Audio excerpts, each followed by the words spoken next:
Excellent, Beautiful. excellent, excellent. So, so for everybody who is watching, Nari is not with us yet today, but she will be joining as soon as she can, if she can. But we're going to go ahead. Sorry about that. We're going to go ahead and get started. So, when last we left our heroes, Nate the Human Rager, Gobs the Gift Warlock, Othokent the Lizard Folk Life Domain Cleric, Talah the Half-Orc Druid, and Abraham the Human Wizard. All of our friends decided to follow Talah, who very bravely, that's the nice way to put what she did, put her hand into the Storm of Fates and was sucked into this whirlwind of sand and arcane energy. Everybody followed her in their own specific order, and everybody had different visions. Some of the visions were of what could be, some were of what is, some were openings to other aspects of themselves or other aspects of reality. So Talah saw the results of everybody she loved dying, including Nate. So she got to see Nate's grave. Then Nate got to see how he got in that grave. Then Gobs got to have a conversation with the universe's existential crisis, who took the form of her arm. We got to see Othokent. He's now on a mission from God. And if you don't get that joke, I'm disappointed in you. It's also because I'm old. And then Abraham finally got to talk to somebody older than him, which hasn't happened in probably 30, 40 years. So that's where we're going to pick up in this session. Everybody is now in that order: Talah, Nate, Gobs, Othokent, Abraham. As you guys have stumbled out the other side of the Storm of Fates, on the burning hot sands that you'd been traversing previously, and in front of you stands the gigantic plateau of Ik-Avorzana.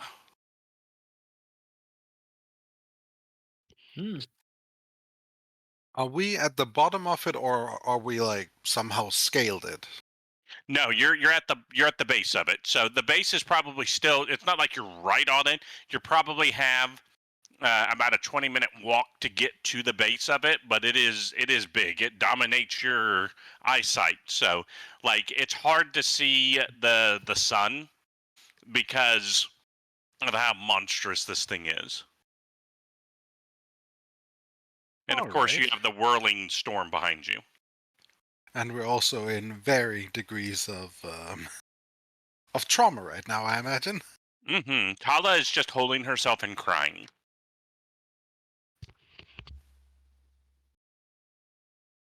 Well, looks like I got the pleasant experience out of all of us. What's going on? Why is she crying?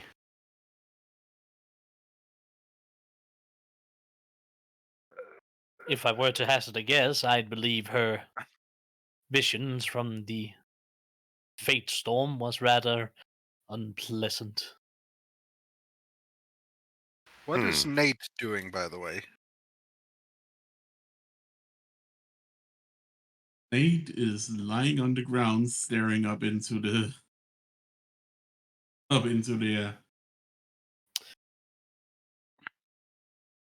Right, Well, I shall try and go and. I'm gonna go and try and assist Talah with her current mental breakdown. That's the word. As you go and check on her, you can tell she's obviously in shock. She will easily let herself, like when you try to get her to get up and lift her arms, and as you're checking her for injuries and stuff like that, she follows commands just fine, but she's not really responsive. She's looking through you, not at you, that kind of stuff. So you can tell mentally nobody's home at the moment, as she's dealing with the shock and trauma of what she encountered. But it's easy to, like, if you had her come over here and sit down and you get her to take a drink of water, all of that happens just fine, but beyond that, she's non-responsive. So don't leave her alone. All right, well, I'm going to move the beautiful bag of holding I have up to my the front of my person, and then I'm going to tie her to my back, sort of like in a piggyback ride. All right. I got Talah ready to move. Put her in the back so her head sticks out and then carry her. No, When then she you crosses all the rations. when you get her on your back, she actually the one thing that she does is she does wrap her arms around your neck, and you can just feel the convulsing sobs as she's crying into your back. There, Talah. Othokent's got you.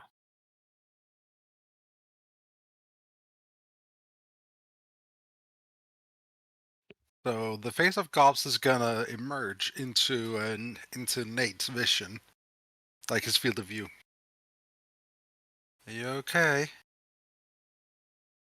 Uh-huh. Yeah, no, I'm good. Yeah, I think everything's actually pretty done good. Huh. Gonna Talah's be not great. good, but Othokent's taking care of her. Do you want a minute Oh, here? that's great. Nah, I can be contemplative on the go. And All Nate right. is gonna sit up and look around. Where are we? Through the storm, I think. We're closer to that thing, and at this point she points towards the big old sight dominating plateau. That's one hell of a way to get through. Yeah, I'm kind of worried about getting back out. Oh yeah, no, I don't. that's I, gonna I be mean, a thing. I wouldn't mind trying that again, but I just talked to somebody. I don't know what you guys went through. oh, I talked to someone. That's good. I had an encounter with God. It was I thought- glorious. Wasn't that how you That's became pretty a cleric? amazing. Well, yes, but when it comes to devotion to one's lord, it's not often I can have a direct conversation with him. Right, I could have. direct conversation. Well, yes, we had a beautiful conversation. I thought that was just prayer. Is that not how that normally works? Well, you see, through a prayer, I ask for him to once again grant me the strength he gives me every day. So he simply grants it from my devotion. He doesn't really respond through that. I could use the spell augury to try and ask questions, but he is not inclined nor forced to do so, and I could get vague answers at best. Having a genuine sitting down conversation with an actual deity is a rather rare occurrence. Augury, I know how to do that. It's Really? uncomfortable. Well, then there's no reason to do it if it's uncomfortable. Well, last time it showed me a world sort of getting wiped out and then new life emerging, and I took that as something bad's gonna happen, but something good might happen later.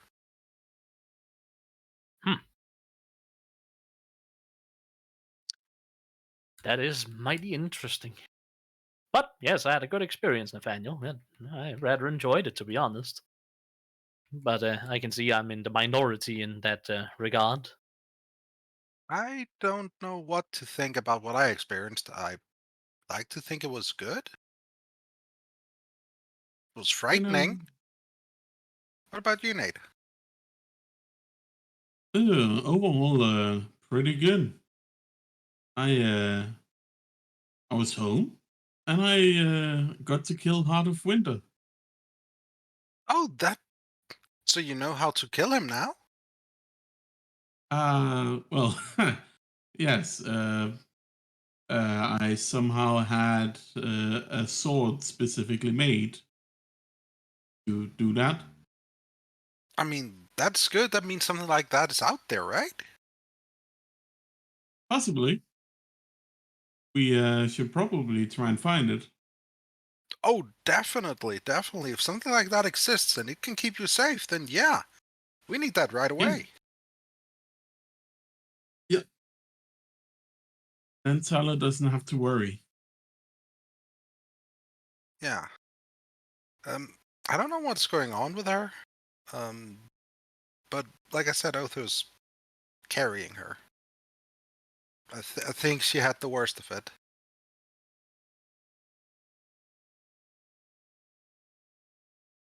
Well, it's a bit awkward. I'm gonna talk to her later, see what's up. All right. For now, just let her have a cry. All right. Sounds good to me. So long as she's safe. And so long as you're safe. Everyone's safe. Yeah, I have words with that woman. Talah?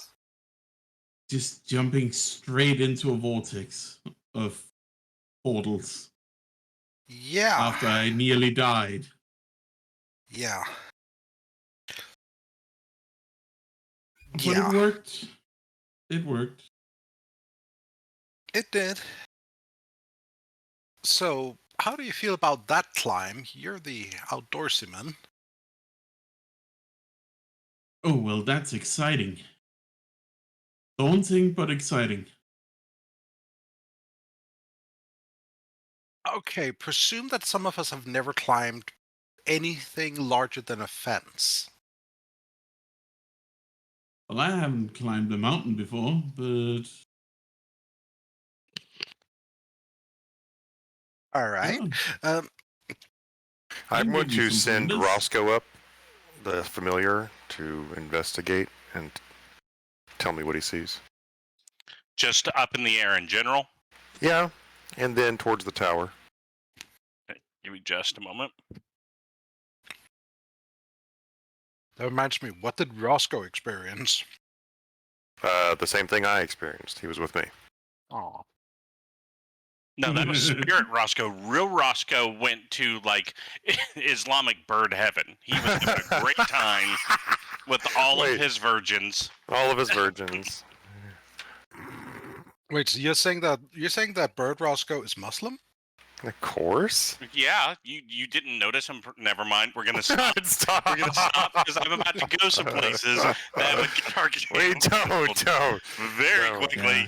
Casual gonna crash jokes and about burn. stereotypes can go the wrong way. Do they ever go the right way? Not when you have offending ears to intercept them.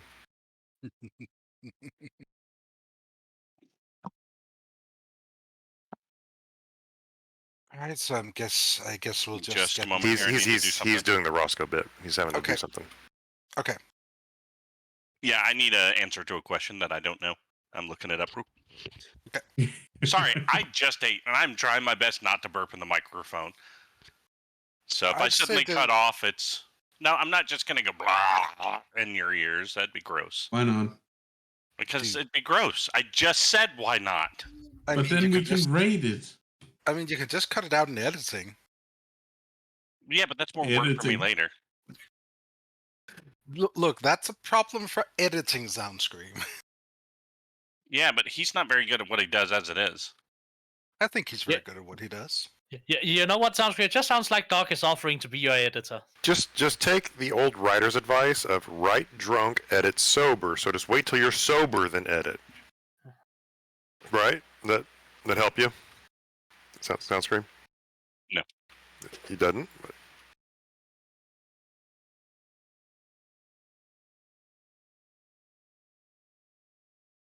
Where's that advice from, actually? That's actually, I don't know. It's actually a real quote. Yeah, I imagine so. That's what I need. So, a couple things. So as Roscoe takes up and starts to circle about, number one, this isn't a tower. It is literally a straight walled mountain. You only assume it's a plateau because you can't see the top of it. In fact, as Roscoe, actually, I don't know. Let me make sure this is correct before I say it. How high can a raven fly?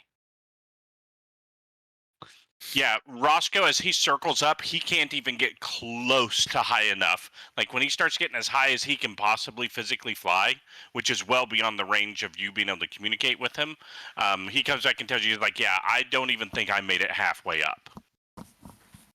and I Oh, can go up gee. further. I'll be damned. Well, come on back, Roscoe. It's too high up. He can't see the top. Oh, great. Who's up for spending a month on the side of a wall? I see. Well, the baking sun is a problem. We should find shelter. I mean, the thing more or less blocks the sun right now. Yes, Yeah, from this yeah. angle, we'd have to move. Yeah, I'd say we should probably get to its base, right? That would probably be as much shelter as we can get here. Is that true from what Roscoe saw from their surroundings? Is that it's open sand and dunes till this tower? So basically, all he saw was giant cylindrical mountain, Mm-hmm. sand, and then sandstorm. I'm going to send you a picture. I need clarification what you mean.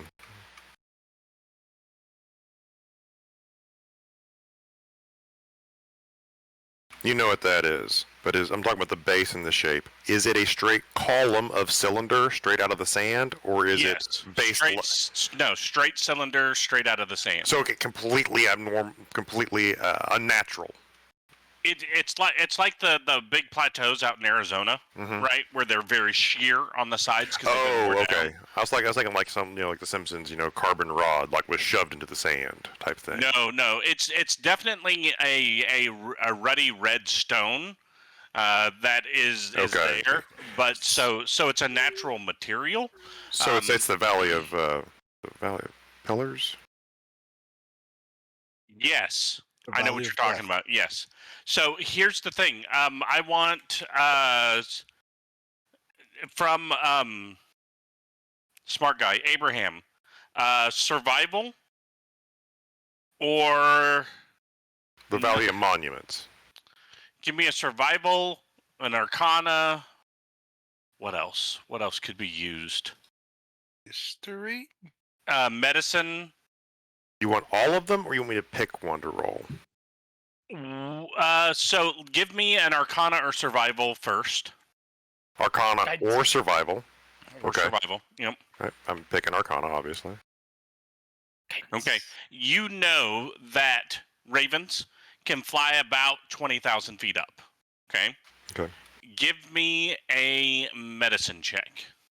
Guidance. You would know with the 21, after about 11,000 feet, you need oxygen. Once you get over 26,000 feet, you have to have oxygen or you will die.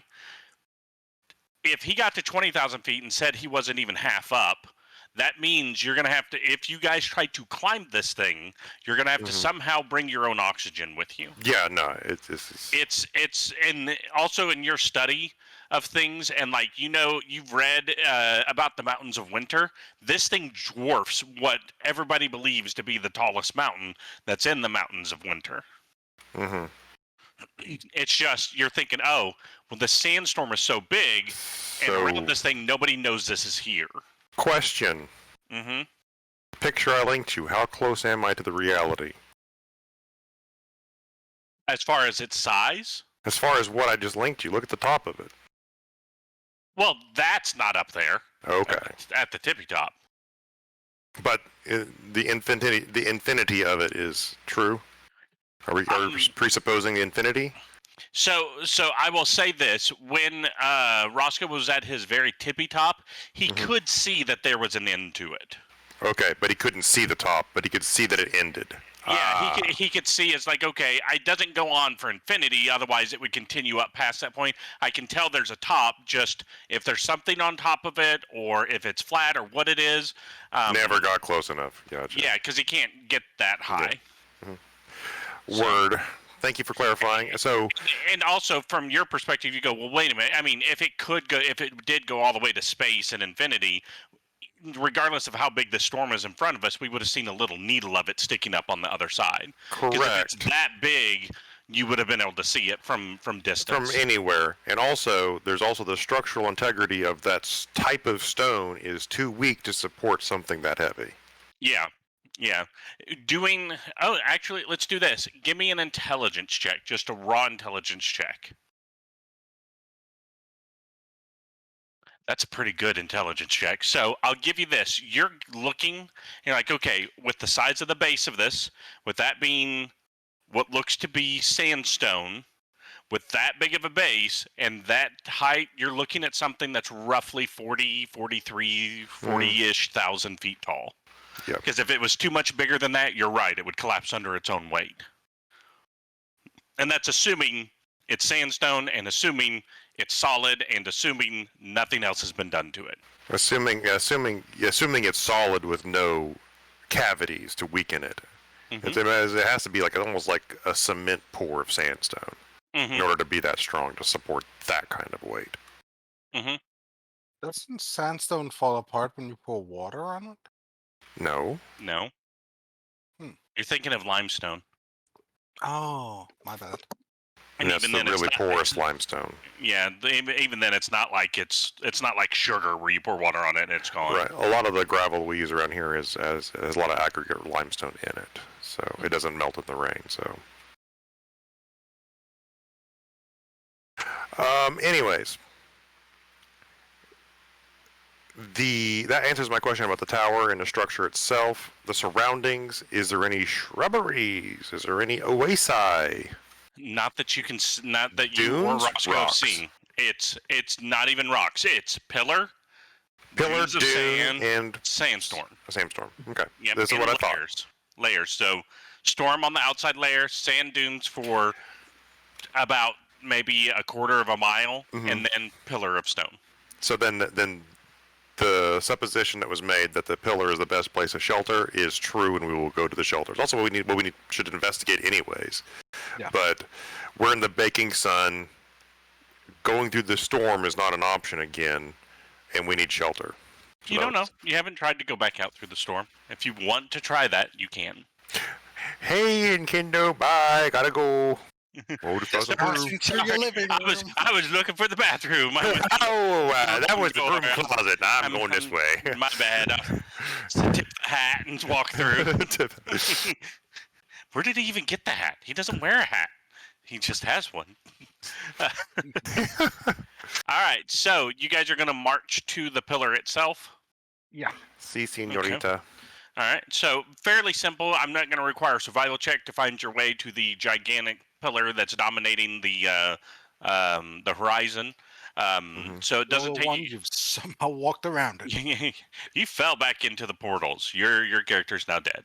Sorry. Getting bounced around through portals. He exits one portal, just is still in the storm, falls into another one, falls into another one, falls into another one. No. You're instantly teleported to 1992's Mario Brothers movie. You're confronted with Bob Hoskins, and it's awkward because he is a ravaging alcoholic. And he hated being in that movie. Everybody hated being in that movie, except for Dennis Hopper. But Dennis Hopper's was probably blood cocaine content was pretty high. You mean his cocaine content had blood in it? Yeah. You know, he's the kind of guy you could shake his hands and get a contact high. But anyways, remembers to take walk without rhythm and takes it far apart. You walk without rhythm and then you won't attract the worm. Walk without rhythm and you'll never learn. What word? Anyways, moving on. So yeah, it doesn't take you guys too long, and you're able to make it to the pillar itself.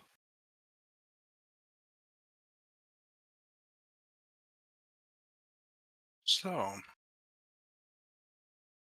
this looks kind of sheer. Like, looking at the pillar, I imagine there's not a lot of footholds on it, right? In your amateur estimate, you think that there's almost no way that you, as Gobs, could probably make your way up that.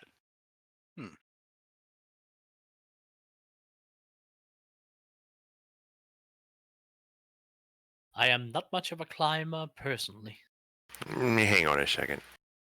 And pull up my book and start reading through it. Like, story is, you can do a lot of things. Would you be able to climb this? Who? No. The arm is strangely non-responsive at the moment. Kind of like you imagine you are whenever you're asleep. Fair enough.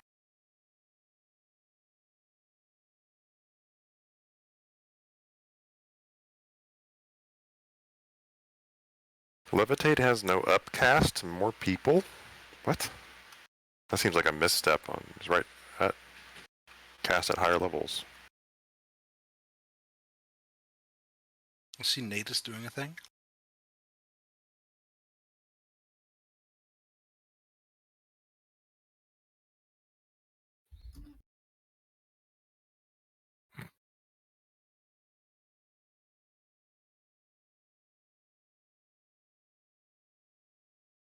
I counterspell the storm? What language do you ask to be let in?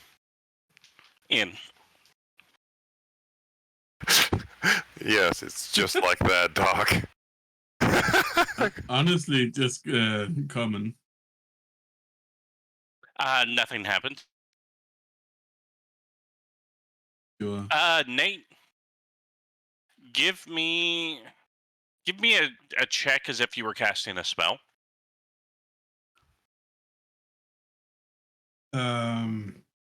Like you were doing a spell attack.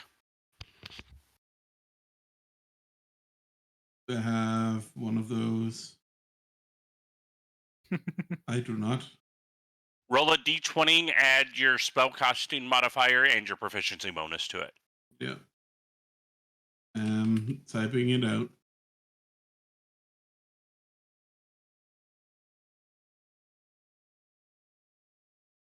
So what you're feeling isn't so much a portal as it is there's a familiar resonance that you can feel that based... give me a survival check.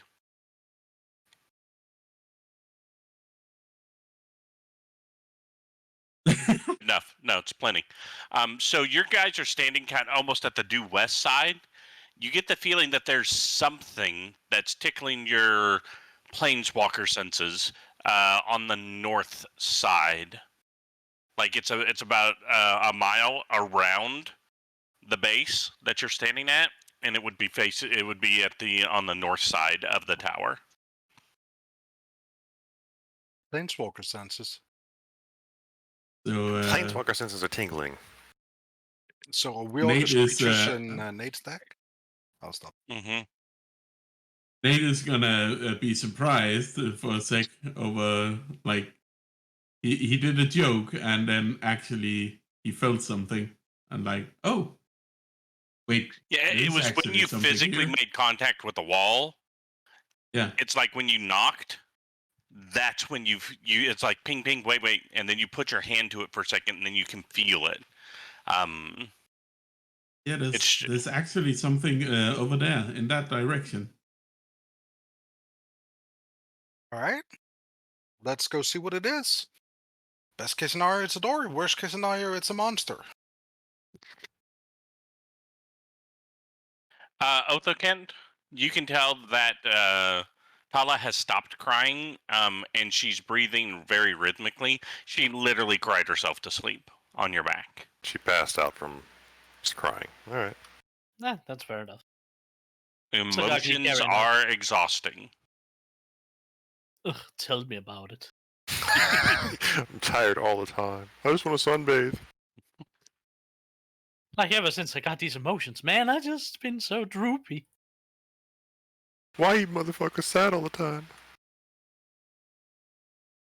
I'm actually surprised at how well Othokent is handling emotions. I'm actually just picturing him just like a thin membrane of control behind like a ball of rage and emotion.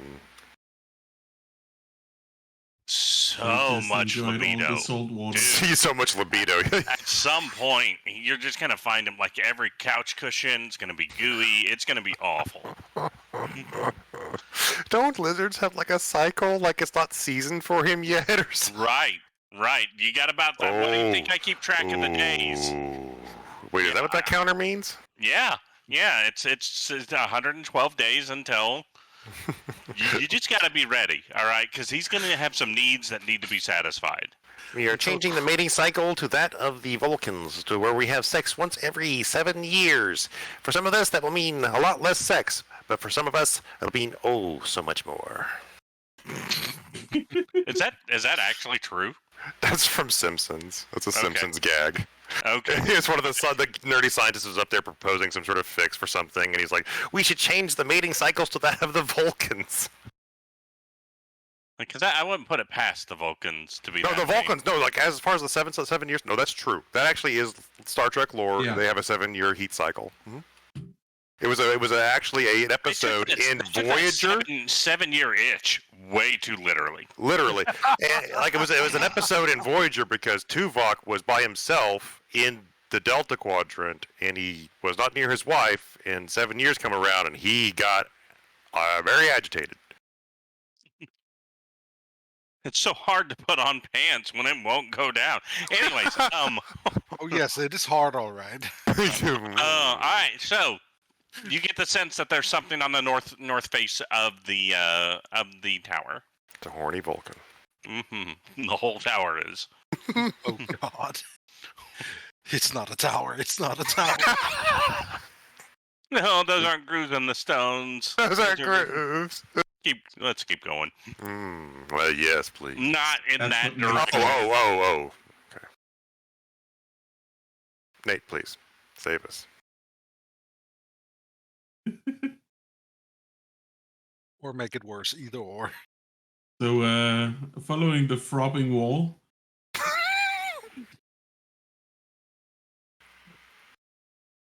The turgid hard wall. No. Stop it.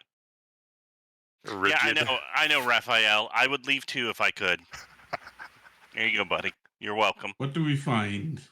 As you follow around the That's base of the wall, you end up finding an opening. If I say Petra, does everybody know what I'm talking about? No. What? Okay, so Petra. I linked. It's in City of Gilgamesh. It's a stupid GIF, but the Petra is a carved out. Oh, Yeah, The Petra. yeah. Yeah.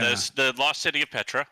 But that's what you see, something like that with those columns and openings that has been carved into that side of the mountain plateau. Is what I meant to say. Looks more like a plateau. It's one of those buildings that they carved directly from rock. No masonry involved, just carving. Impressive. Does it look like anything specific? Like, is there a symbol to a god somewhere, or Nope. is it just a carving of the giant letters LOL, or? It just says no yeah. solicitors. You could have referenced Indiana Jones and the Last Crusade. They used the Petra. Yeah, no. Yeah. Their sign says no solicitors. So don't offer to sell them anything. But no, it's but yeah, it's very ornately carved. Are there guardian statues? Are there rune works? Is it just filigree? It's just carving, and there's no statues, there's no symbology, there's no language. So it's just like geometric carvings and stuff like that. Right. Yeah, if anybody wants to take a closer look at it, you could maybe get an idea of how old it is and things like that if you wanted, but that's up to you guys. Sure. Anybody who wants to do that, give me an investigation check. I don't, but I want to do something else. Guidance. I'll just let Nate finish that.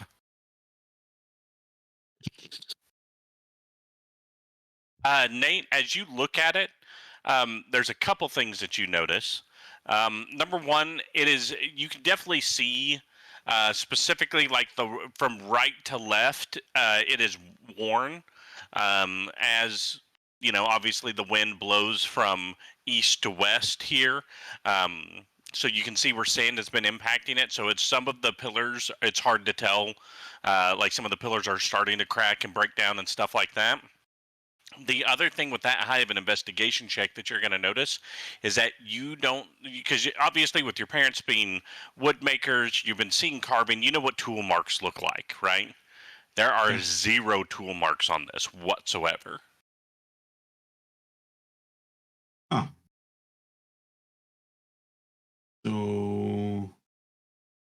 So it would take an Arcana Either- check to get an idea of what may have been used to make this.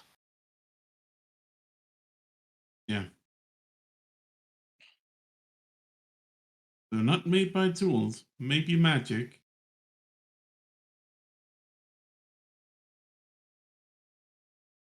Uh-oh. We lost Abraham.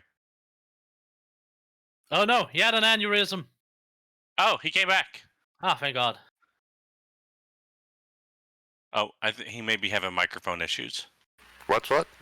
Yeah, we're talking about you. You good? What are you doing? You just left call for a moment and then came back. Okay, what's happened? Would you ask me though? We didn't ask you anything. I asked you if you were okay because you saw I am okay. disappearing, and they mentioned that the stone may have been made of magic, and Abraham didn't immediately go into a conniption to investigate it. So I was worried that we lost you. Yeah. Also, Gobs. The stone is made of magic, carved from magic. Mm-hmm. I'll ritually cast detect magic and get that set up. So continue on. Go for it. Gobs is beginning to carve her name into one of the pillars. If nobody cares to do anything about that. Are you sure Nobody a good cares. I don't idea? care. Am I sure what? Nate?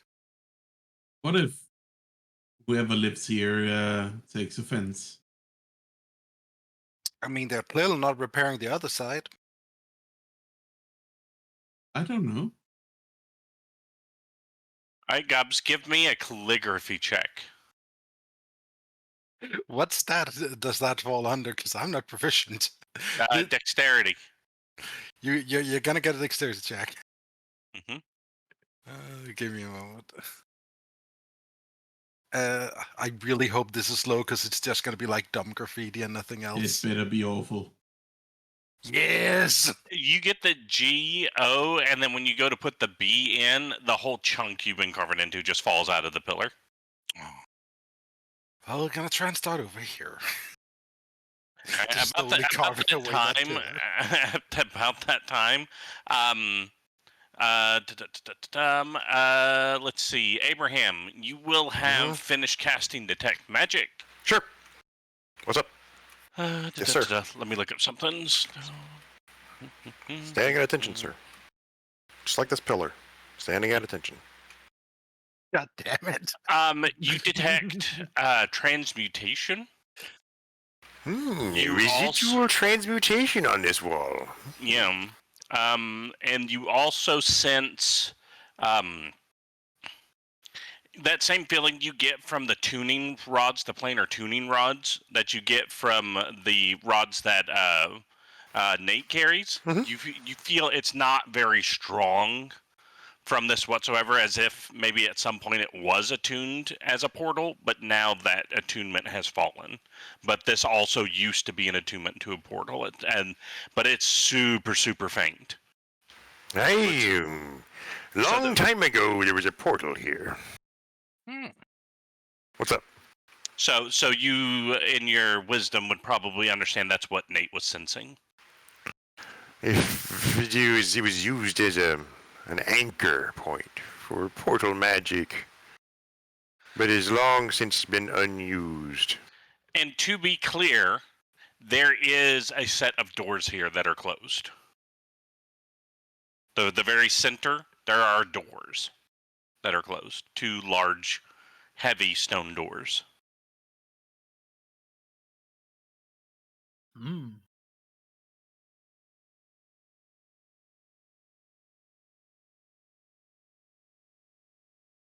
Well, all right. Oh, Sorry about that. open sesame. Bellone. It's not the right word, Sin, but neither of those work. It's melon. He has a very strong emphasis on M. It always sticks memories of B. It sounds like a B when he says it, but it's not. It's melon. Bean. None of those actually open the doors. It's gonna try. Well, what do you want to hear He then? knows. Our old man is arguing at sexy the door. Okay, maybe I made this not as clear as I should have. There are door handles on the outside of these doors. What's your No, point? no, it's magical. What is your point? Old man yells at door. What, you want to sweet talk the door? Is that it? What is the sweet talk the door handles? All right, hey baby, you got some nice handles there, some nice knockers. Yeah. You help me play with them a little I bit? see some things you got I'd like to put my hands on, if you know what I'm Oh, saying. you got a keyhole there. I got a key to go right there. That's right. Mhm. Get all the right bumps for you to unlock your Oh, hidden geez. So this is secrets. the horny Swear to episode, God. clearly. Yes. Why is tonight horny night? Because I why don't not? know. Nara's not even here. Right? I think that's why. You gotta Oh, remember, uh, science is. Tonight is horny night because yesterday was Women's Day. You gotta That- remember, Gobs. In science, it's not about why not. It's not about why. It's about why not. Bustable lemon. But why not Must like be- a Why not? middle evolution? Middle? Peh. Full force or no force. Middle path is for cowards. So, Alright. are we trying the door handles? Yes. Yes. Yes. When you pull on the door handle, even though they are very thick, heavy stone doors, they slide open very smoothly and very easily, and you see a very clean, neat hallway in front of you. And there's cool air coming from said hallway. Also, as a note, you do feel as soon as you open the door, there is an active. It's not like a wind, but you can feel air pushing past you.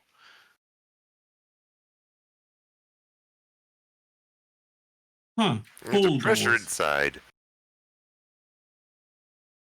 What is generating that air pressure? I mean, I guess Oh. the storm outside is somehow connected with this place?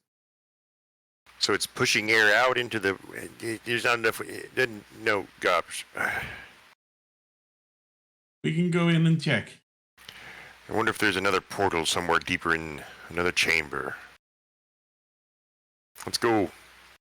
That could make Um, sense. Flashlights, because this is the modern fantasy world. Question: As you Click on my guys, nods, my PVN 14s. no, you don't have PVN 14. As you guys step in, do you shut the doors behind you? I'll leave that decision up to somebody else who cares. Abe would not. There are door handles Hey. on the inside as well. Nate would. Okay. Yeah, He's a let's polite close boy. it back up. When you shut the doors behind you, you kind of hear a sound of it sealing, just because the doors are that well fit. And then lights start to blink on, overhead lights, fluorescent lighting, boom, boom, boom, boom, boom, all the way down the hallway. And you can see about 60 to 75 feet down to a hallway, and then you can see what looks like natural light in a room in front of you. What the? Huh. Where the hell are It's we? also much more comfortable in here. Much cooler. I think we found our shelter, though. The structure is dubious. It didn't we feel safe being in here, though we are safe from the sun. I mean, we did come here to visit Dryden's sister, I think. If she even exists. For all we know, she's a lich. For all we know, she's a lie. We came here because we have no other choice.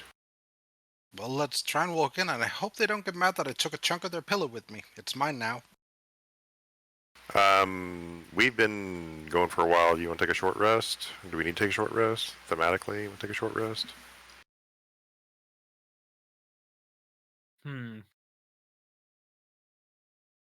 Well, if nothing else, Othokent's gonna take the time to divvy out some rations and some water. Mm-hmm. Yeah, I think it's appropriate that we have shelter after that ordeal, that we rest and get our bearings. And also give Talah a bit of time to just... Sit, rest, and not have to be jostled around being carried like a sack. Yeah. As a group, I do want us to take a short break, mainly because I really badly need to run to the little boys' room. Go run. I'll be back. Run, boy, run.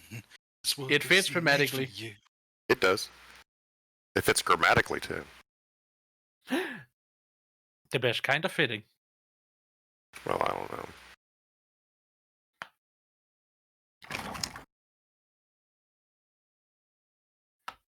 And now for a solid 5 minutes of the Nop jokes we didn't make about the tower.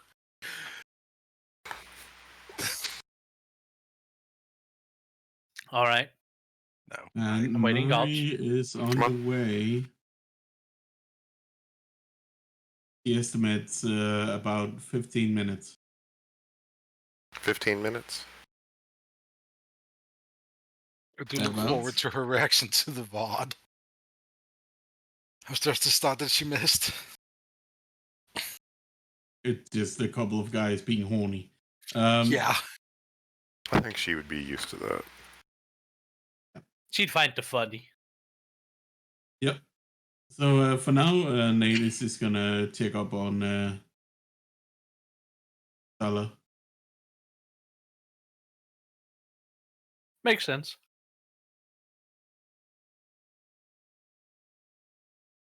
You two are thick as thieves, after all.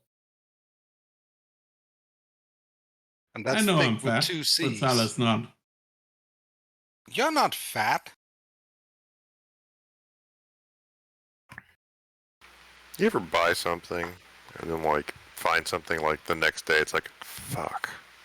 Well, that would have been a better purchase. Yes. Yep. Mhm. Too often. I don't know if it would have been a better purchase, but I think I would have been happier with it. What was it? A car. Whole ass car. Oh, you bought a car the other day and now there's a Yesterday. better one? No, just on a whim, I looked up an old car that I was, as a kid, you always like, man, that's a cool car. I'm sure it's like absolute shit. Reliability, you know, mileage, and all sorts of other crap about it. Sucks. But it always looked cool. And so Yeah. you do a random search online, look for it, it's like, how does this car, this old, have only 33,000 miles on it? What? A 1983 with only 33,000 miles on it for that price? What's wrong with it? And suddenly my interest peaks, and I'm like, shit, I already just bought a car. It's not even an option. I'm just getting all pissed off at myself. Oh. Yep. For what it's worth, I'm sorry for you. Yeah.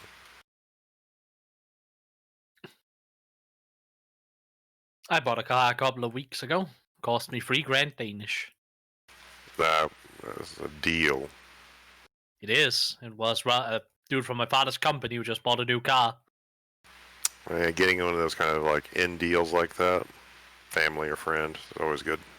Always the Yeah, I best ain't kind. complaining. Yeah. The thing is, the car's only gonna. I'm not only gonna be able to have the car for a year because it's not gonna pass the inspection. But hey, a year's car for 3,000 Danish. That's fine by me. Yeah, well, if you got a timer on it, you can just do the Steve Jobs thing. Steve Jobs played a loophole with California law that if you had a car for only 6 months, you didn't have to pay tax on it. So he just kept rotating cars because he could, and never paid state tax for purchasing it. Wow. Hmm. Yeah, that's certainly not how it works here. Well, he Yeah, had the money definitely. to do that, and the dealer was really, because he would take care of them, and the dealer could flip it after he sold it back to the dealership, and say, "Hey, this is Steve Jobs' old car." Fair enough. So he was in So- on it. Yeah, it was a whole thing that they just hit it. But yeah, if nothing else, I do plan on getting a actual new car next year. Sounds Yeah. like a good idea. I'm sure your market's probably a whole lot more stable than ours is. For the most part. And FYI, 3,000 Danish is about $440 US. Yeah, I know. I know it's stupid cheap. He paid. But Yeah. again, the available cash of your average Danish person is different than the available spending cash liquidity of your average American person because of the changes and differences of our economic situation. So, So it's just Indeed. tax. Also, I have cars in America are dirt cheap. what was that last word? I literally didn't know what you just said. Cars in I am America back. are dirt cheap in comparison. Oh, dirt cheap. Yeah. I've also already decided what kind of car I want if it's gotten somewhat cheaper by next year. Nari's going to be here in about 10 minutes. I saw. I want to get one of these. So if you want to, in character, draw a Nice. moustache on her, now's the time. Nope. Mm-hmm. All right, so you guys are taking a short rest. Yeah. Yeah, just in character, we're taking like a short rest. We don't need one mechanically. But So here's my question: are you guys just sitting there in this nice, cool hallway? Are you guys going to the superposition sanctuary? Where are you guys? I was not planning on nor asking for the sanctuary, so I was just going to sit here on the stone in Okay. this I open kind area. of thought the hallway as well. Yeah. That way we could also gauge this area, get a feel for it, like if something detected our entrance. We don't suddenly teleport back into the place in the midst of guards or robots or whatever. Right. Robot Right. cars. So we can just be here and observe the environment and rest. Okay. All right. So, so Othokent, you were breaking out snacks for everybody, things like that. So, I'll be quiet. Let you guys have any conversations or anything like that you want to have during this short rest. Give me your clothes, your boots, and your motorcycle. Oh, wait, wrong movie. You didn't say please. You didn't say please. I'll do it again. Well, I it was. love murder. Hey, be quiet, Jim.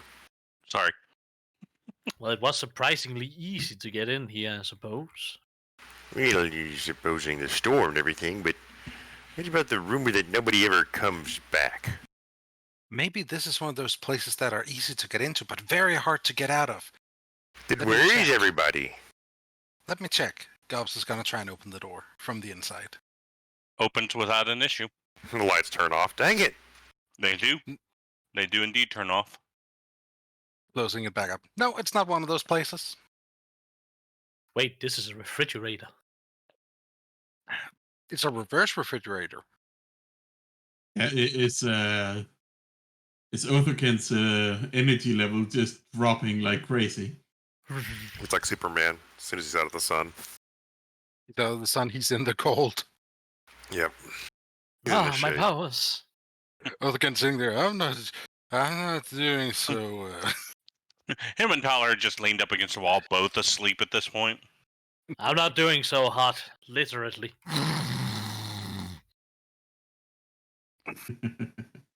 But Actually, in a bit serious about it. Is Othokent looking uncomfortable? No. Okay. he's wearing enough clothes. Okay. But I was gonna offer to hug you, but if you're feeling He's- fine, I do appreciate it. He pulls out a heat pack, cracks it, and rubs it under his skin, under his clothes, and it's up against his He skin. puts it under his second eyelids. Yeah, heat packs. But So go ahead. it seems easy enough to leave as well. I suppose those who came before weren't ready for what the storm offered. I wonder if our portals were somehow different. Maybe they got stuck where they went. yeah, I it mean, sounded like it was supposed to be some sort of test that you could fail. I don't think I could have failed mine. Okay. I talked to Gilgamesh's brother. He has a You what? brother? Yeah. Yes, Gilgamesh has a brother. And I spoke to him. And, pulling out the cube, the glowing tesseract, set it down. That's not Gilgamesh. That's technically a copy of his brother. But he says it'll still work. It's more of a base format for the structure, the construction of them. A memory core. Just to be clear, is that how Abraham's explaining it, or is that That's how how Abraham- you understood it? That's how I understood it. Okay. Now, that is a pure backup of Enkidu, but their core programming is the same. So I may not have gotten this across well last week. He believes if you were to bring him back, he could then use his core programming to help rebuild Gilgamesh, because their core programming was the same. Oh, You just needed. He believes. okay. So the plan is not to that have his core rewritten to become Gilgamesh. He believes that he can right, be 'cause he's- reborn into the real world because he's trapped. Right, and then if you remember, he asked if Gilgamesh had a home, and you mentioned the tower. He said Gilgamesh probably has a backup of himself there, so he thinks with his core programming plus Okay, whatever I'm memory not core's there. freeing Enkidu. I'm resurrecting Enkidu's aspect into the real world. That's Gotcha. what he's encouraged you to do. Yes. Okay, that's fine, I guess. So Carrie is chasing the wrong thing.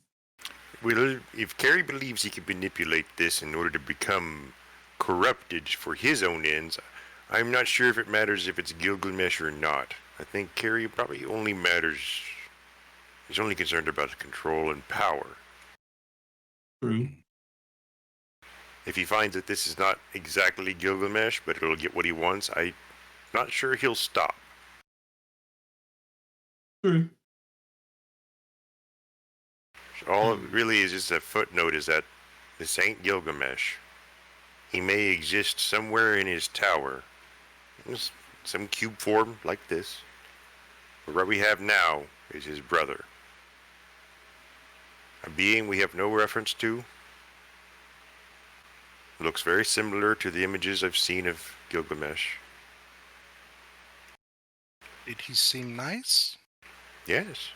He seemed amused by everything that I said about Gilgamesh, his supposed vanity, until I corrected him. It was not called the City of Gilgamesh because he named it so. People named it after him. But for a moment he was amused that his brother had vanity. So maybe there is a lighter side to him, maybe some good in him. I suppose we might have to take that chance, for we only have this little information to go on. I mean, currently our chances are trust him or trust Carrie. I know who of them I'm trusting. Has anyone even Nari! heard about Gilgamesh Sorry, having a brother? Change your token. What'd you say, Nexus? You did. Go ahead, Nexus.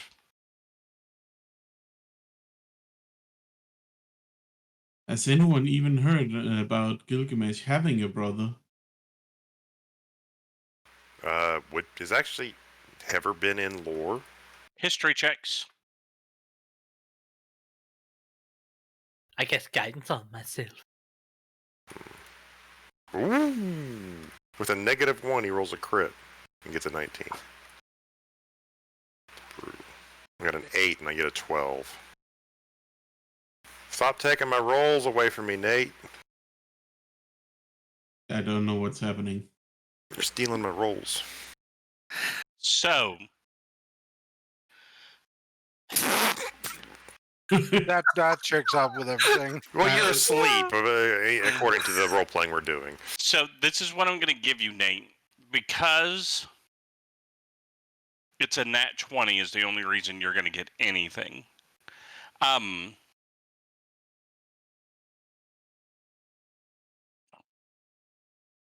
As strong as Gilgamesh is, based off the fact that the creature that the dome protects you guys from still exists, it makes sense that he would have had to have somebody helping him. And the only thing that could be as strong as Gilgamesh would be another Gilgamesh. So you haven't heard of it, but there's a lot of that makes sense. It's also interesting. One thing that does kind of pique your interest is, like, in all the stories you've ever heard of all the other automaton creations of Gilgamesh, nothing is even remotely close to his strength, right? So something happened that caused Gilgamesh to build the dome rather than continuing trying to fight, because it's well known he attempted in the distant past to fight the creature. But something happened to where he shifted to building this, and that there's nobody else even, like, the strongest servant of Gilgamesh is not even a millionth of what you've heard Gilgamesh can do. I mean, he generated the shield that protects you all. None of them show anything even close to that level of strength.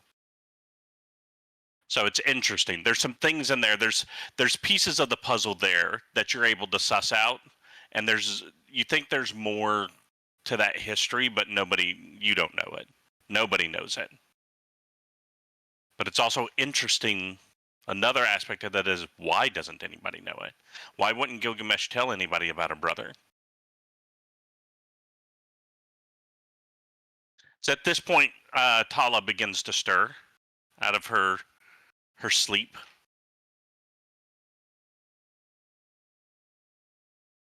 You tracking what's going on in Discord? I'm trying to ignore it. You will fail. Soon we will be sponsored by Marvel. At the end of this, yeah. You're But that's our end game. That's our end game. Cyntari, check under my bed. I think Kathleen Kennedy's under my bed. Put a chick in it! Make her gay! Make her lame and gay! What? Okay, stop. Stop before we get in trouble on that. We're quoting South Park. Where's Vision when you need him? South Park, yeah. So, Mom, Kathleen Kennedy's under my bed. No, Cartman. There's no There's Disney no Disney executives. executives hiding under your bed. Anyways, all right. So, Talah, you begin to wake up as you find yourself in a cool hallway that is lit with artificial lighting. And the last thing you remember is the memories you had. You vaguely remember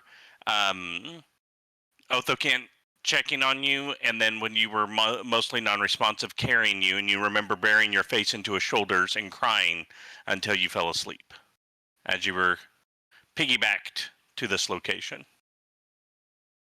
All right. Got it? Yeah. Yay. All right. I got to ride Othokent. Oh, wow. Wow. You rode his lizard. My wildest dreams come true. I guess Nari not being here wasn't what was causing the horny day. It's just you, jeez. Hey, somebody get a mop. But yeah, that's where we're at. Okay. Well, good morning, sleepyhead. Morning.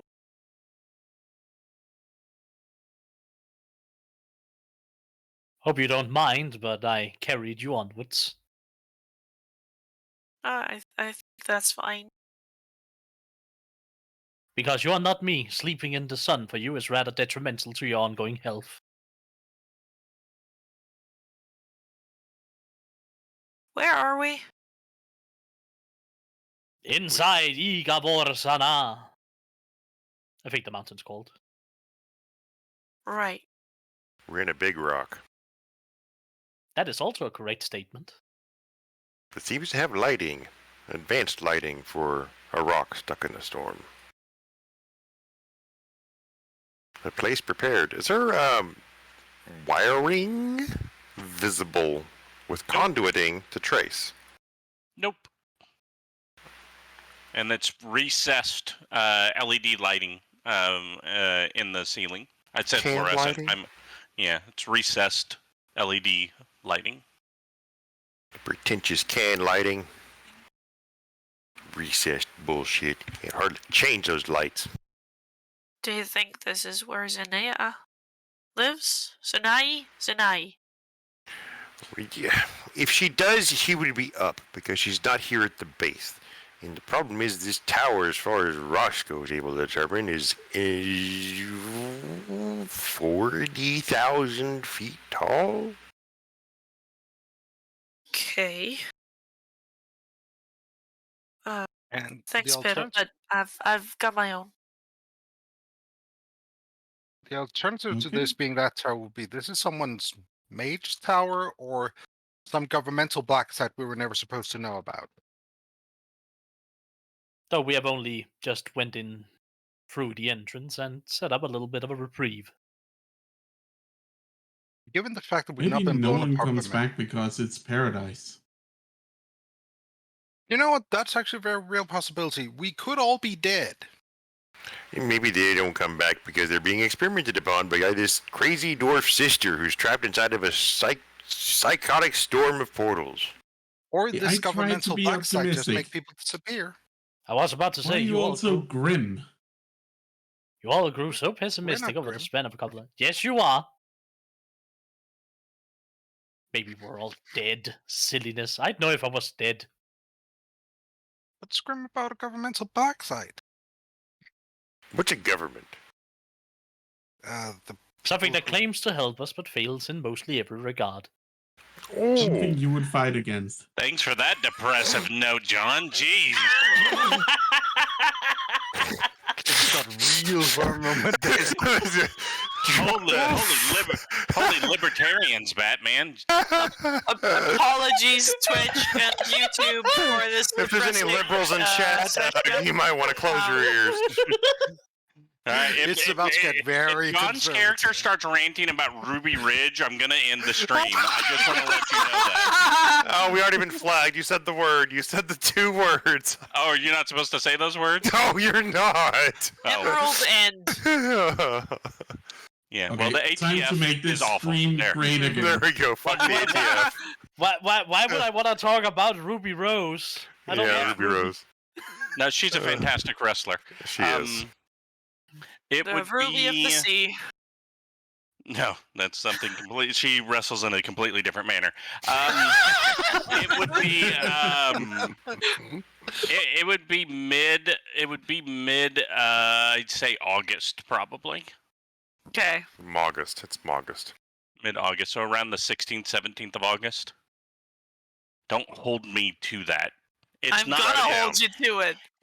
Well, if you ask in 10 sessions, what's today's date? And I'm like, I don't know, it's February. You're like, it hasn't been 6 months. I swear I will kill your character. Yeah, I don't keep that minute Fine. detailed notes. You know what? I'll But just write here's- down mid-August and keep it at that. Here's the thing. It's not that date. Is Yeah. today tomorrow New Zealand? Yes. All Don't right, talk. thank you. All right. So it's not the date you were afraid it was. If it's what I think you were asking. It's more that I have a idea of how long it is Until that. Yeah. You know, I'd say you know you've got about, because it was several years in the future what you saw. It was about 15 years from now, and that had happened 8 years ago, right? So you're about 6 and 3/4 years out from that date. Does that help? Yes. Not like it's next Tuesday or anything.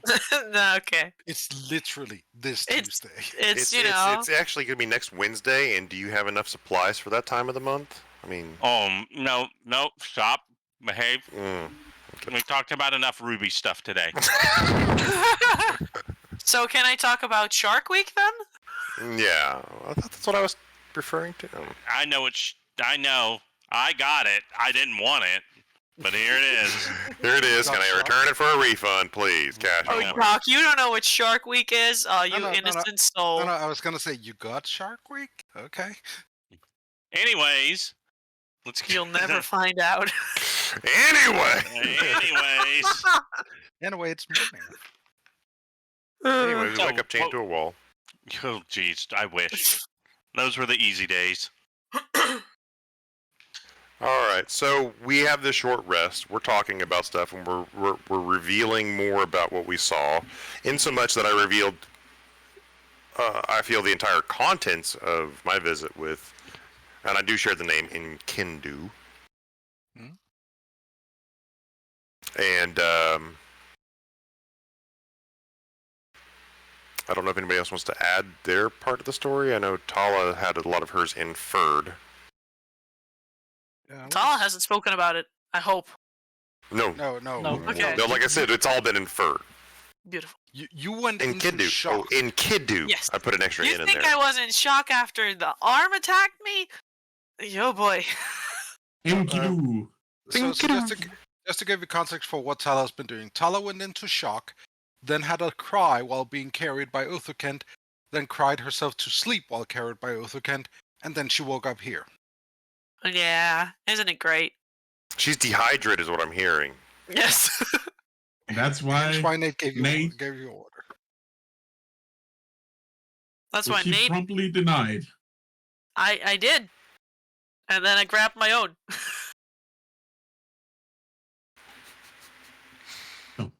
So, Talah, you okay after that? You seem really upset. I will be. Just need a bit. All right. If you need to talk about it, just let us know. Yeah, Sure thing. let us know. So, Otho, what did you experience? Well, I told you, but Talah hasn't heard. I had Yeah. an experience of having a beautiful conversation with Lavender himself. I don't see you get a sunburn being that close to him. Well, I suppose he only harms if he means to, and well, having conversations is not a reason for him to burn me to a Wait. crisp. So he's not the literal incarnation of the fiery orb in the sky. I figured Well- being close to him would incinerate. And he's like literally like looking down, like considering things. Well, if nothing else, I do believe he could have done it if he wished to. He is a god, after all. So his own power is able to be contained. He's considering like all sorts of different stuff. He goes off to his own musings. But it was a great conversation to have. It is nice to Okay. know I am doing right by him. That's always nice to know. And what about So he you, praised Nate? you Indeed. Sorry. like a proud parent.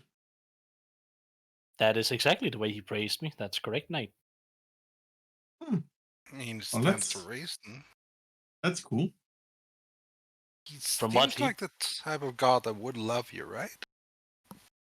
Indeed. There are many stories of him having done, well, accidents, but still. I suppose even gods are fallible in that way. Let's not talk Ye- about the lover of Helm. That's a sore spot for many a believer. The what? Like I said, we will not talk about that subject, but I digress. He very much told me that I am, well, his son in a very particular regard, as all lizard folk. But we have strayed from the path once meant for us.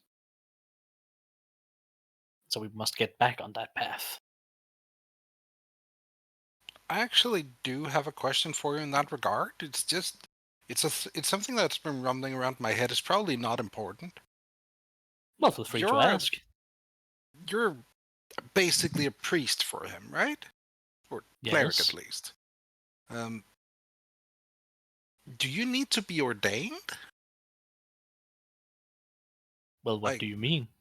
I mean, like, do you need to go to one of his churches and actually be recognized as a cleric there? Like, is that a thing you would be doing? I mean, I suppose I could, but it's not necessary. I think. Would it be correct to call you Father Othokent? If you are to call me anything, I still do prefer being called Doctor. Daddy Othokent.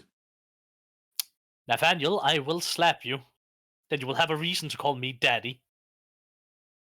Oh, Well, I just awoke a new kink. I regret all my decisions this morning. Dear Lord. Hopefully not all of them. One of them let you to talk to your god. I mean, I suppose. But again, you did all just kind of go in before me. I Yeah. didn't have much of a choice. I didn't have much of a choice. I mean, if I am going to be very pedantic, you always have a choice. Yeah, but Nate went in there. I had to follow. No, Also, you didn't Talah have went to in follow, but there. you chose to follow. You felt That's sweet obligated of you, to. Gobs. You are all my friends. If one of you's in danger, I'm gonna go there. That is a beautiful thought, Gobs. But yes, the lizard folk have strayed from the path, and I am indeed one of his wayward sons, so... And no, I do not have to be an official clergyman or anything, though I do believe that if I went up there and told them I actually talked to Lathander, they would either believe me or they would excommunicate me and hang me by the cross or something like that. If they were true believers of Lathander, they would most likely believe me. So what do the rest of the lizard folk worship, if not Lathander? Lizard folk are very pragmatic.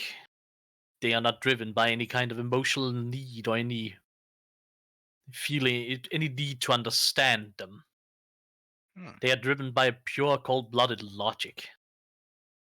That is quite interesting that you are referring to them as someone else than you.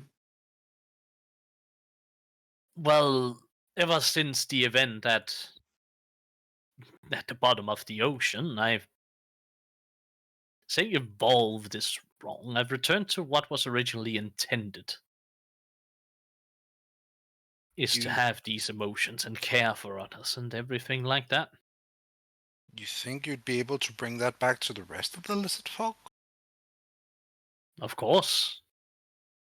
Just because my brothers have strayed, it doesn't mean that they don't have a chance. I mean, I had to leave our village and travel quite the distance to actually regain what I had, but I dare say I'm better for it. I think so.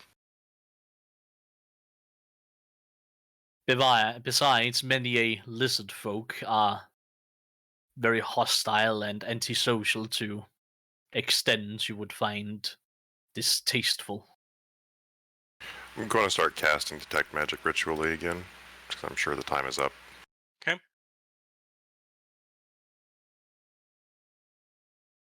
I know I speak of many of the things that happened back in my village in a positive light, but yes, having to consume your family looking back at it is unpleasant. Would you rather not do it again? In some regards, I'd rather avoid it, but I can also see the logic behind it.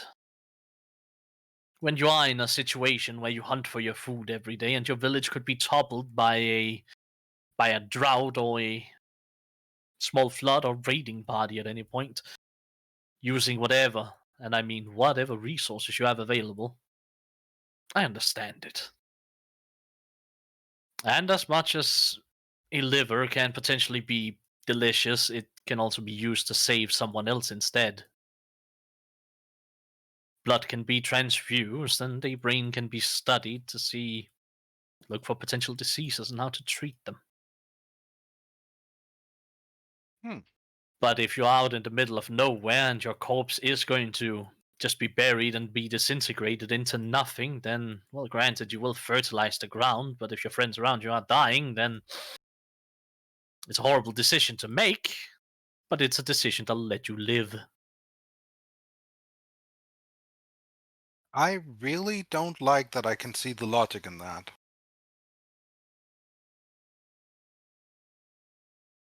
Well, in essence, there's no real problem with seeing the logic in it. It's just a different way people act in a different part of the world. Like I said, I can also see the logic behind what we did. Like I've also stated, if push came to shove and we were all to, for example, die in this desert, I wouldn't look down upon any of you if you saw me as a food source. Well, I understand hope it. I'm at least tasty when it comes to that. Given the fact that I have eaten a guy, I'd rather not think more about that. You That is have fair. or the arm. Well, the arm, but it acted on instinct. I wanted him destroyed, and it responded. I will say, though, if the occasion does arise and we do die out here, feel free to turn me into javelins. And If then you use can me to teach- stab Carrie with. If you can teach me how, I promise you one of them will be in his ribcage. That sounds beautiful. Not that I plan on dying, though. It really just sounds like to Abraham that the party is starting to agree that animate dead's a great alternative to resurrect. Is that something Abraham has a problem with in his heart of hearts? What, animate dead? No. It just hasn't gone down that path just yet. What actually happened was that Abraham was sitting there. So how do I broach the topic of necromancy with the party? Then he hears this conversation. Perfect. Oh, I have nothing to worry about. Perfect. Yeah. I didn't think it would be this easy. Yeah. I thought I was going to have to slowly corrupt them. Exactly. True neutral is the path to many skills that are some might consider unnatural. But, yes. Lots of things So, have changed over the last years, and I intend to change them for the better. I mean, I'd hope so. Though, just because I am a follower of Lafand and can do magic now doesn't mean I'm going to throw my medical knowledge to the wayside. I I mean, still if hold that anything, very you dear. seem happier with it. Well, Possibly yes. because you're now capable of happiness. Well, it's just beautiful in a way if you look at it. With my medical knowledge, I was able to save, treat, and comfort those who were in terrible situations. But as it is now, with my magical knowledge on top, I can get rid of things that even medicine doesn't have solutions for yet. Certain diseases, certain wounds, certain kinds of damage. Yeah. Hell, if I become strong enough, I can cure death itself. I mean, I can already do that to a small capacity. There's a time limit, but I can do it. I mean, that's better than no chance at all, right? Of course. So just remember, if you die, I have 1 minute to bring you back. It's a long rest to change spells, right, for a wizard? Correctamundo. Thank you. So we just need to So- die near you. So if we plan on dying, do so nearby. Well, I will also say the materials I need to bring someone back is 3 diamonds worth an amount of 300 gold pieces. All right. Yeah. Okay. That's an important detail before we decide to see what's on the other side. Indeed. I thought I should clarify that just so you don't go in guns a-blazing and no care for your own survival. I mean, it'll still keep you alive and, you know. We're gonna try and make your job as easy as we can. So Nate, Well, yeah, sorry. Go on. what about your thing? Is that something you want to talk about, or? Well, I kind of already said what was up. Like I was back home. It was pretty nice.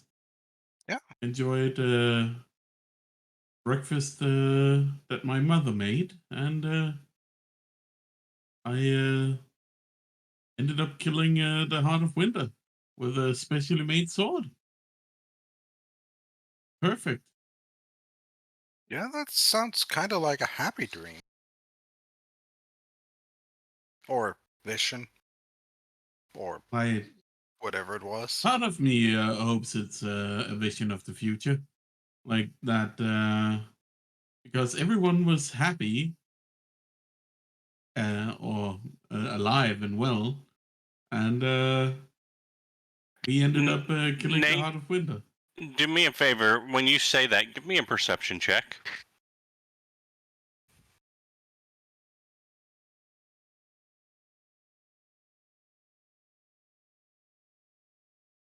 When you say that, Talah noticeably gets more pale.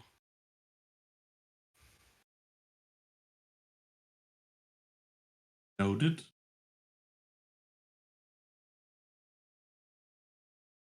So Nate knows that Talah knows something. Yeah, and she's sitting down, kind of away from you guys, and she's writing something in her notebook. And you've seen her write in her notebook. One thing you will also notice is that she is writing it down on the very last page of her notebook, which you know she wasn't that far in her notebook. So that's the interesting thing for you to know. notice. Yeah. Very important note, clearly.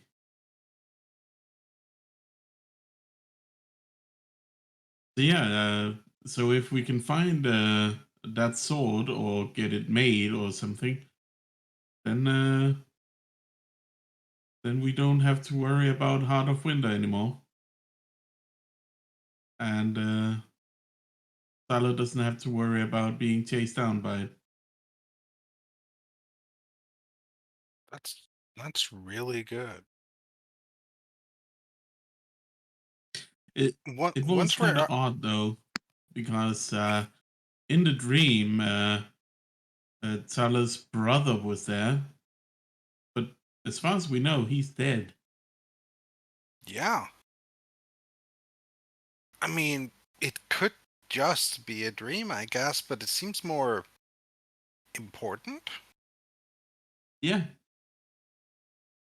but really, that sword, that was certainly interesting. I mean, you got a good look at it, right?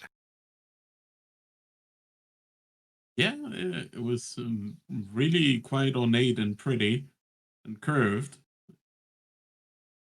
I mean, I think once we're out of here, if we like get a drawing off it as something we can keep an eye out.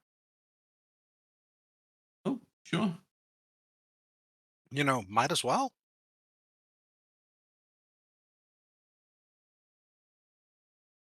Certain.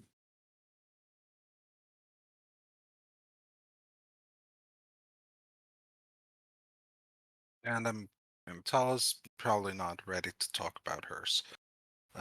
Should we get going from here? Refresh my memory, Soundscream. I cast Detect Magic. Did that actually go off? Mm-hmm. What do I detect in this room? Nothing. There's no magic here. Not even the residual transmutation. Refresh my memory again. Is this just a corridor from the door to this room? It's a door, and then it's probably about maybe 100 to 75 feet down. You can see it starting to open up. And the big thing that you do notice is that there is what appears to be natural light in the room up ahead of you. So, we're in a corridor. Yeah. It's about how long? Yeah, 75 to 100 feet. And it goes down the staircase into a... No, not staircase. It's a straight hallway. Oh, down the hall, just to an open room. Down the hall to an open room.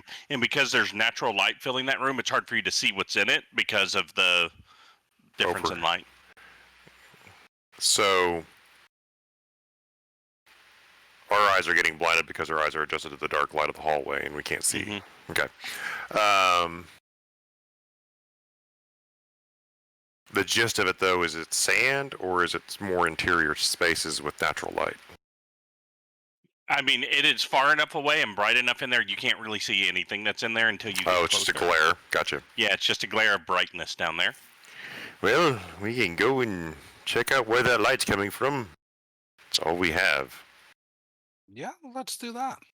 Well, get your shit together. Let's go. Right. Shit gotten together, sir. Go! And I go. And he makes a shooing motion. Okay. As you guys are approaching that door, anything special anybody is doing? I know maintaining detect magic. Detect magic, yep.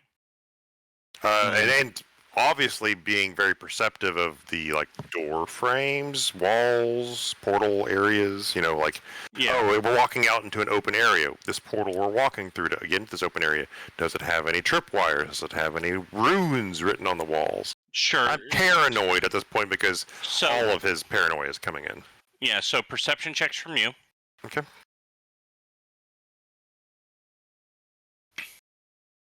Anybody else doing anything?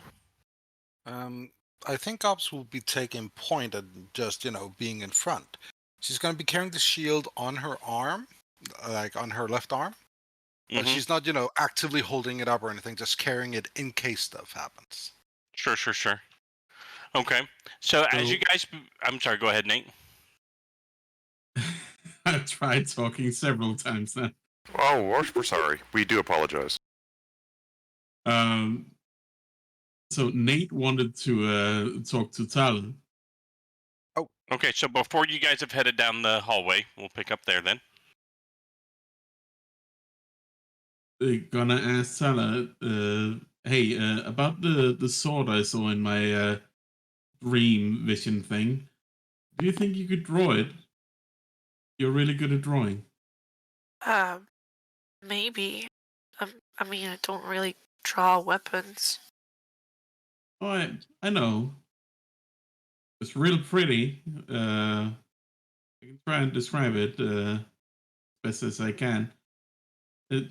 If we can find it, it would help us deal with the Heart of Winter, you know. Yeah. But currently I think we should focus on what we're doing now.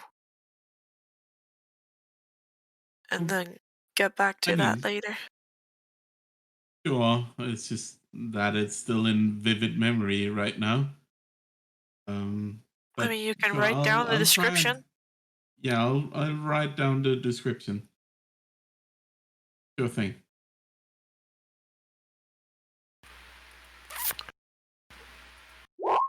Abe watches that, chews on his lip, and files that away for later. If he doesn't hear it, he just probably notices the awkwardness of that conversation.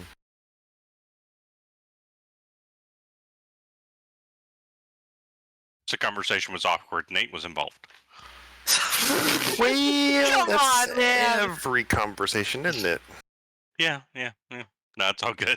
All right. Is that everything you wanted to do there, Nexus? Yeah, pretty much. Awesome. So, as you guys proceed down the hallway, Abraham, you don't see anything unusual or suspicious. This is just a well-made stone hallway. Reassures him that he's able to come to that conclusion, and Yep. No alerts going off. As you guys start to get closer to the where the hallway ends and opens into this room, you're going to start to see some things. So I'll describe the room as you see it. It's a very large circular room. I'm talking 200-300 feet in diameter room. The outer edge of it is, so the walls and the outer edge of it are marble, and they seem to be solid marble. You do pick up that residual transmutation magic again, right? So from when it was made, you can tell it was probably something like stone shape was used to make this. There are columns that are holding up the roof. What you see in the roof is a high vaulted ceiling, maybe 70 feet up. And you can see there's a large kind of skylight, and natural light is being redirected. And you, Abraham, I'll let you have this knowledge since you know how this kind of stuff works. You can see there's a series of mirrors, and you could guesstimate there is something moving a mirror somewhere that's always exposed to the sun, that is always reflecting sunlight, and that sunlight's hitting these mirrors and hitting the center of this floor. Yay! About 80 feet across in the center of this room is a large sand pit, but this is different sand. It's black sand. It's very fine. When you pick it up and hold it, I need anybody who wants to look closely at the sand to make a survival check.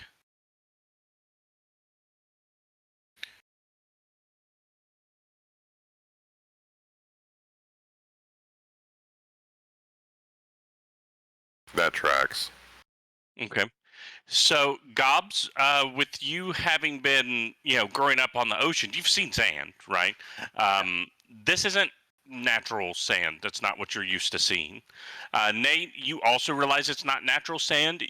And again, with you having been with Talah and the travels you've made, you know that some people will manufacture sand for therapeutic purposes, right? So it doesn't have the rough, instead of like natural grains of sand have kind of the rough edges, these are completely round. Like if you hold it up and look really closely, you can see that they're tiny black glass beads, like very tiny. Does that make sense?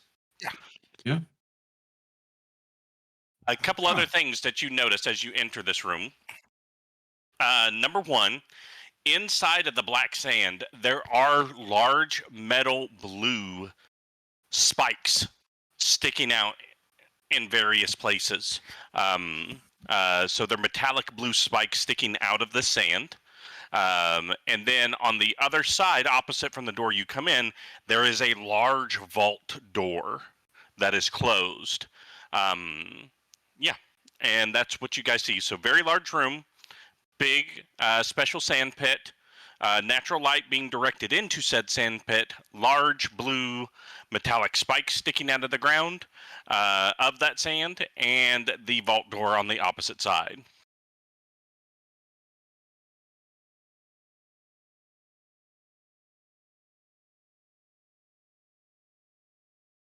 Does that make sense to everybody? Yeah, I Yes. think so. Awesome.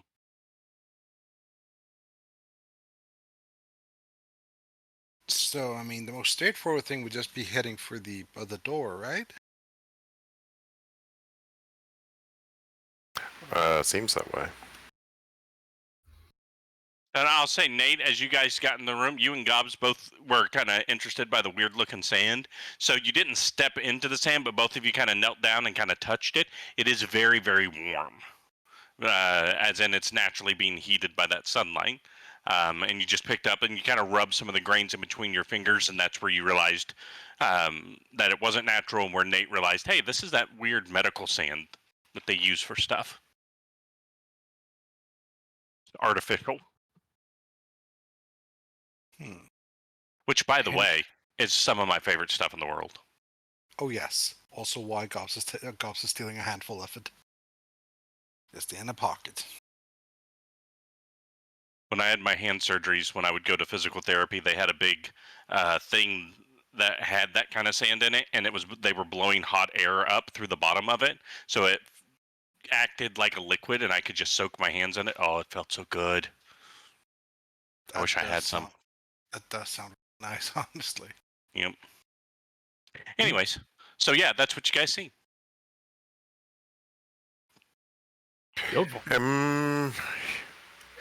Detect magic. Nothing. Not picking up anything.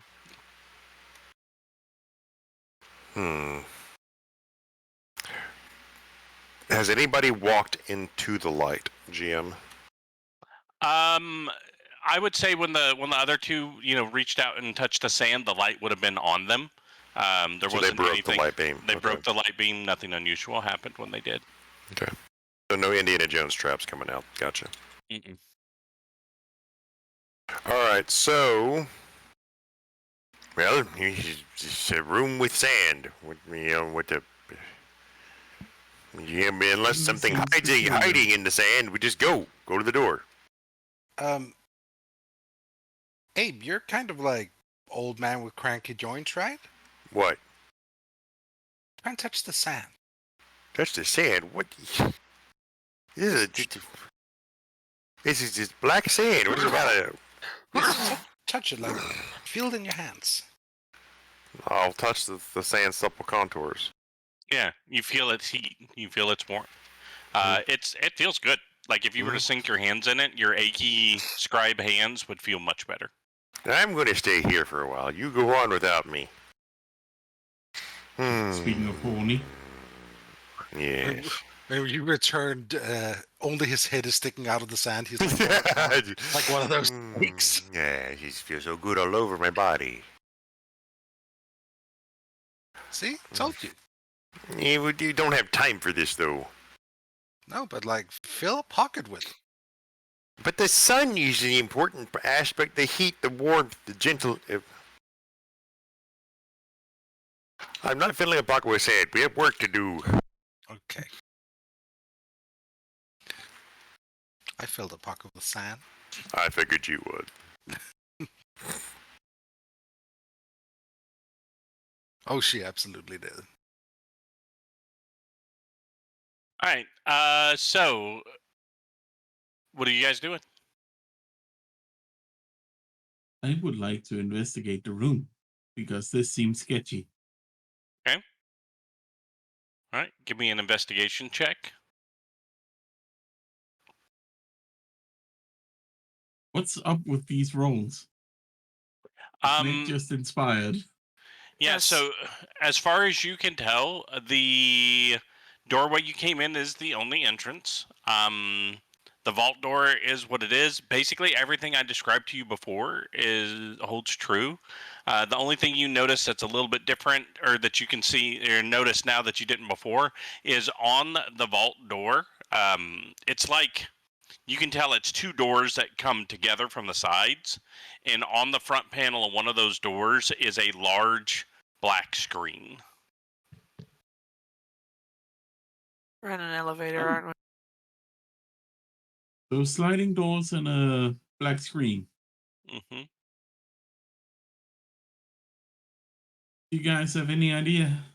Yeah, and those two doors, when they slide together, they interlock. Hey, you need the trap! Fireball! Kidding. It's an elevator. An elevator? Who's it? Oh. With the thing, the rising and lowering, right. But where's the chains that are supposed to pull it up? Probably hidden in the walls, as seems to have been magically created. Fair enough.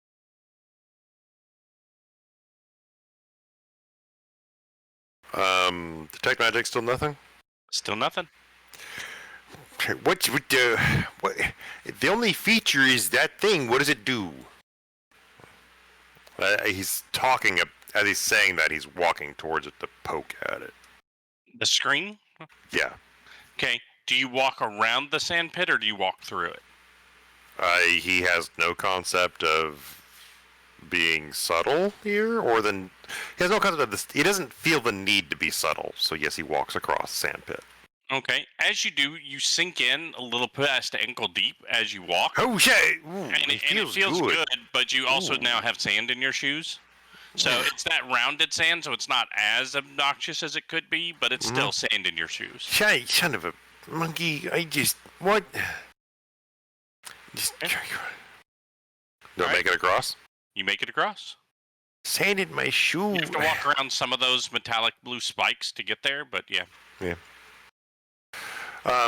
He takes a moment to knock the sand out of his shoes. He's not really concerned about time at this point.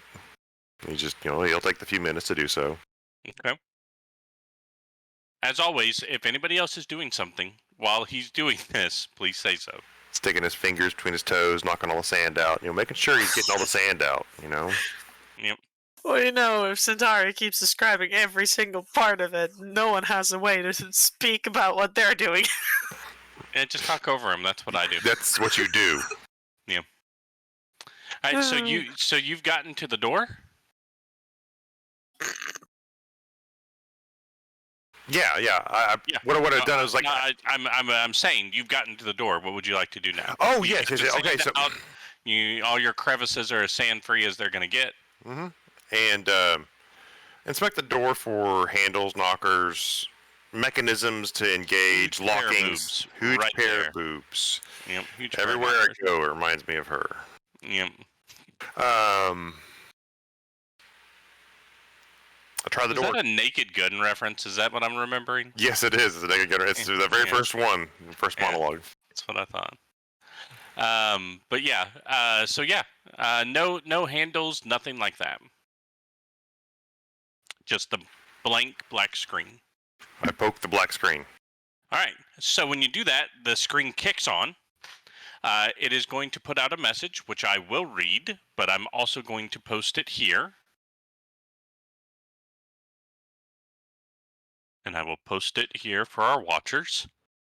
And then I will read it out. It says, I am the wealth of sages, the light of the mind. Hidden in pages, a treasure you'll find. Keys to the past, path to the new. In me all is vast, in me all is true. What am I that opens the door to the halls of wisdom forevermore? Knowledge. And then underneath it, it does have a set of blanks, and you see a flashing cursor, and a digital keyboard is on the screen.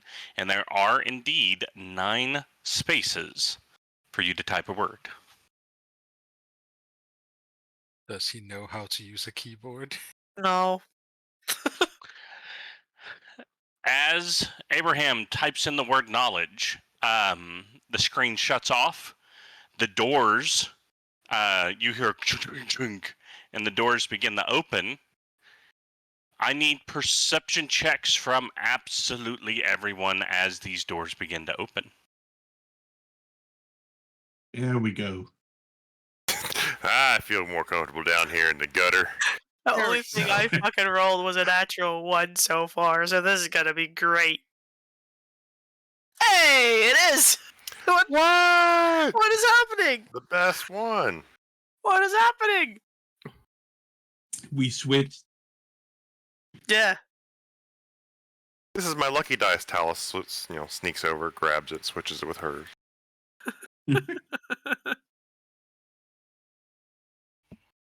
That is so weird. Yeah, I know. There it is. Okay, that's what I needed to see. Ba, ba, ba, ba, ba.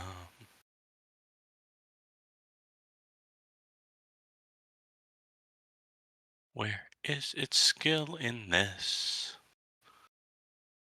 There's no skill, and that's a skill issue. Ho-ho. Well, it would be get at least that bonus, so... Yeah, Where's my dice roller? GM roll. Boop. Okay, so, yeah, as the doors open, you see lights beyond the doors start to kick on. And for probably, you could only see so far, right? But you just see rows and rows and rows and rows for probably 600-700 yards deep of books, bookcases full of books. Just Oh, books, God. as far as you can see. And then you hear a very resonant voice echo through the room that you're in. Oh, visitors. I haven't had those in so long. As you guys turn around, I assume all of you would have been near the door when he did this, right? Yes. Yeah. Okay. As you turn around, the blue spikes are no longer hidden in the sand. You realize they are resting on the head of an ancient dragon that is now curled herself up out of the sand where she was sleeping. And she's leaned down with her chin on one hand as you are face to face with just a absolutely massive blue colored metallic dragon. Do I Look, detect yeah. any amount of sarcasm? I'm just going to refer to the last thing I wrote. Well, again, is also in the sand right now. He's just lying there next to them. So when this happens, so you're like that lizard, right? In the GIF you guys sent, your head's just poking out. One of her giant hands just sits down on top of you and is gently, like one claw, is caressing the top of your head. So, would you like to tell me why you're here in my library and how you even found out it exists? Are you Hey. Zinai? Oh, you know my name. This is going to be interesting. It has been so long since I've learned something new. Supposedly we know your brother? Dryden? Her smile immediately fades. Which one of those idiots sent you to me? Dryden? Of course it was Dryden. Oh, I really thought that by giving him that hot pocket recipe that would keep him out of my scales for years. Did he finish it? Does he want something else? Why did he send you to me? Abraham's just sighs, pulls out the cube, and just holds it out. Interesting. A stasis cube. Where Do did you you wish- find that? I found that by searching my entire life for it. Oh, such a you- short adventure. And you mock me all you will with your aged ways, but I have... If we'll mock you all I will. It's one of my favorite pastimes. And so we have a petty creature talking to me. Yes, I always try to come down to the level of those I'm speaking with.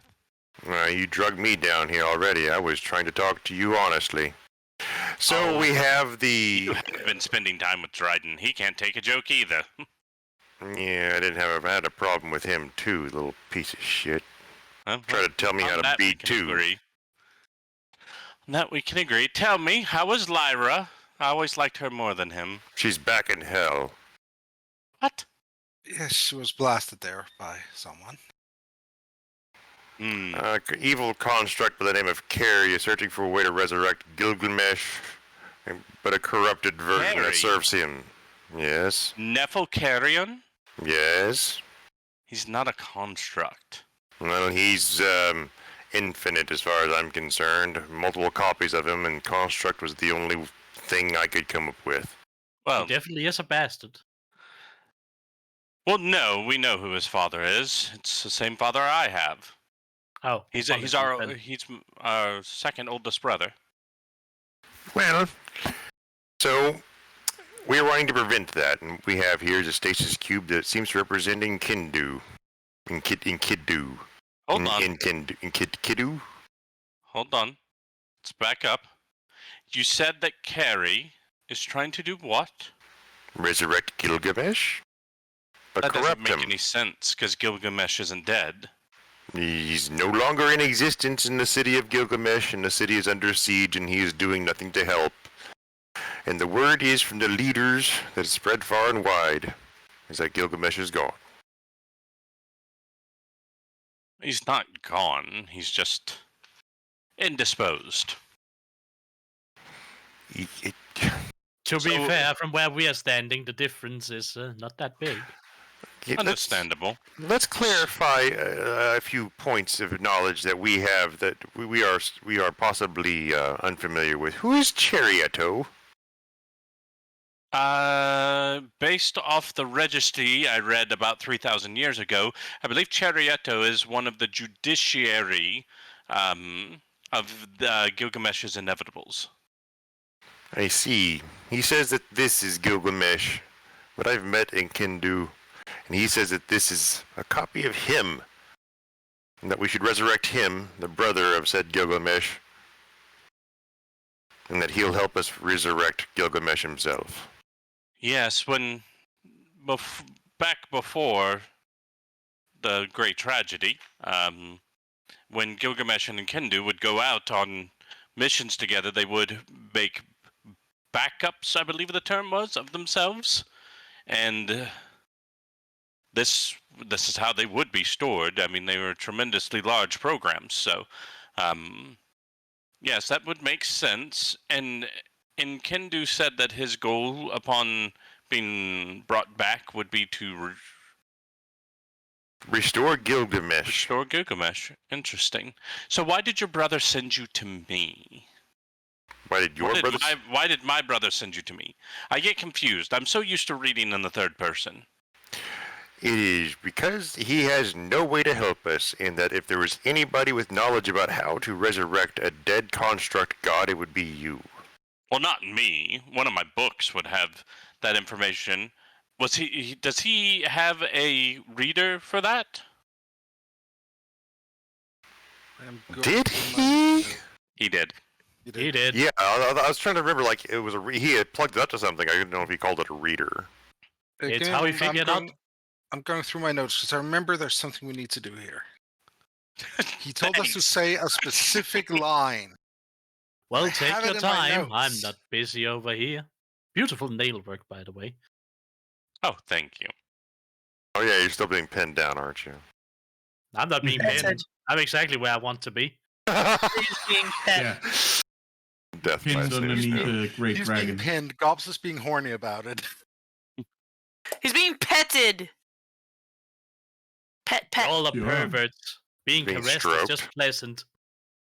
He's being Uh-huh. stroked. That Some it of you have been is. single for far too long, I believe. Yes. Okay, I'm looking through the notes right now. Oh yeah, that he couldn't say anything other than what he's allowed to say. Yeah, he told us to say something very specific. That. I'm trying to find it because I know I put down that line somewhere.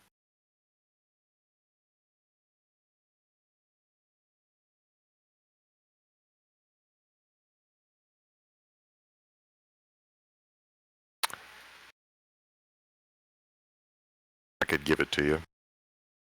Considering he said it to No. your character, he said it to Abraham.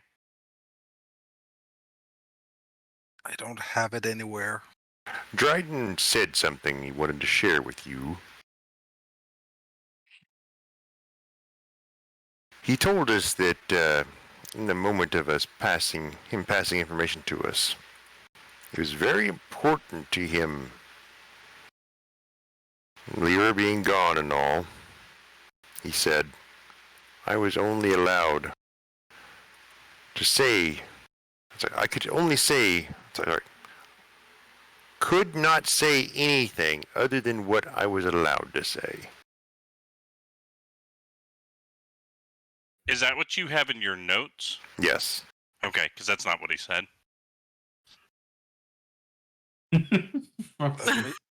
Let me go dig back into my notes. You better dig.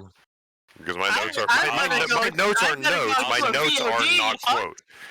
You have to be understanding how I get notes. My notes make sense to me. My notes are not quotes. I Which make episode notes was in it, like Dan? small reminder words. But I know I Right. put this somewhere. Right. I make reminders of the gist of what was going on. Yeah, it wasn't. It was specific. I thought I made it specific enough for like what was meant. He was only allowed to say what he was allowed to say.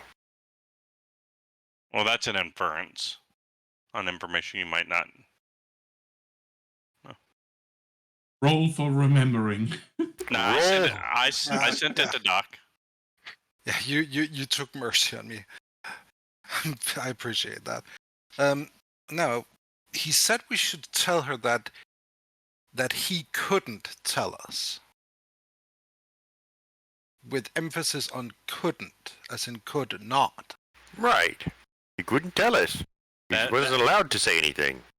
That means that one of the two older brothers, directly told him he could not tell you. Okay. Abraham's gonna be sitting there going like, I don't know how I'm wrong. I get the point. No. Like, as a player, but Abraham's like, I don't know how is. So, you all seem to be smart if you've made it through my storm and made it here to my library. So if he couldn't tell us, what can we infer from that? That we were meant to find out anyways. That damned anybody's attempt to stop us. I'm just gonna keep going. Well, possibly that, but it would mean that the person who ordered him to not say wanted that hidden. Now, what do we know about who can order Dryden to do anything? Well, number one is Lyra, but you told us she's no longer there. So it wasn't Lyra. Besides, that is a authority given by choice and love, not by design. So he could overcome that. That's a choice. He said he couldn't, not that he chose not to tell you. So that narrows it down to two people, the two older brothers. Well, what do we know about these two older brothers? One's an asshole. Yes, that would be Carrie. Who's the other brother? Eno. Excellent. And would Eno give an order like that? From what we know of Eno's nature? Of course not. He takes care of people. So, after all these years, Carrie is moving about the world again, and he is being his demanding self. Eno's moving about the world too. He's doing stuff too. Yes. Have you seen him recently? I do miss my older brother very much. He's going to reach up there and pick up real Roscoe, corporeal Roscoe, onto a finger. He has, very recently, brought him back from the dead, and I don't know why.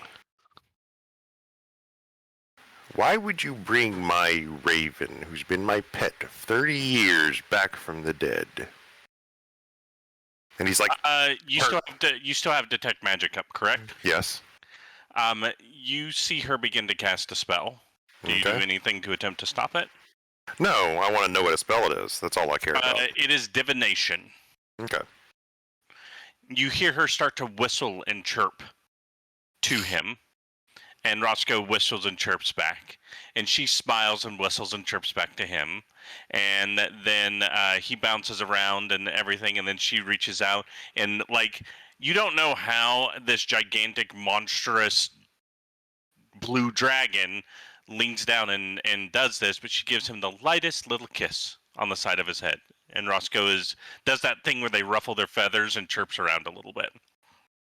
He likes you. What do you have to Yes. say? Oh, everything makes sense now. Gilgamesh resurrected your little friend, or not Gilgamesh, I'm sorry. That's the DM's incorrectness. Eno resurrected your little friend there to send me a message. Somehow he knew that you would be visiting me in the future. Eyeball Roscoe. Which means he's likely also been in contact with Ellen. I'm going to say this wrong. Alendoriel. Alendoriel.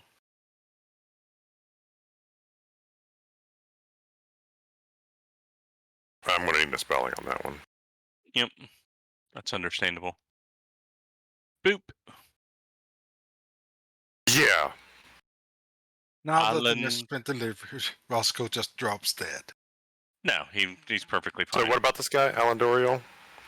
Alendoriel. That's all Alan it says. Doriel. Yeah, Alendoriel. I'm not good at saying my Tolkien names. It's not Tolkien, but I Esque. built it It's similar esque. the same way. Alien Alan Dori. Doriel. Yeah, that's all she says. So, Dryden needs what? What could he not do with his reader? Oh, what was it?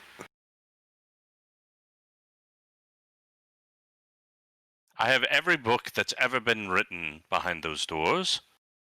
He couldn't Everybody? activate his couldn't recode. It's like a very... It's something about his coding. He couldn't activate it or write it correctly.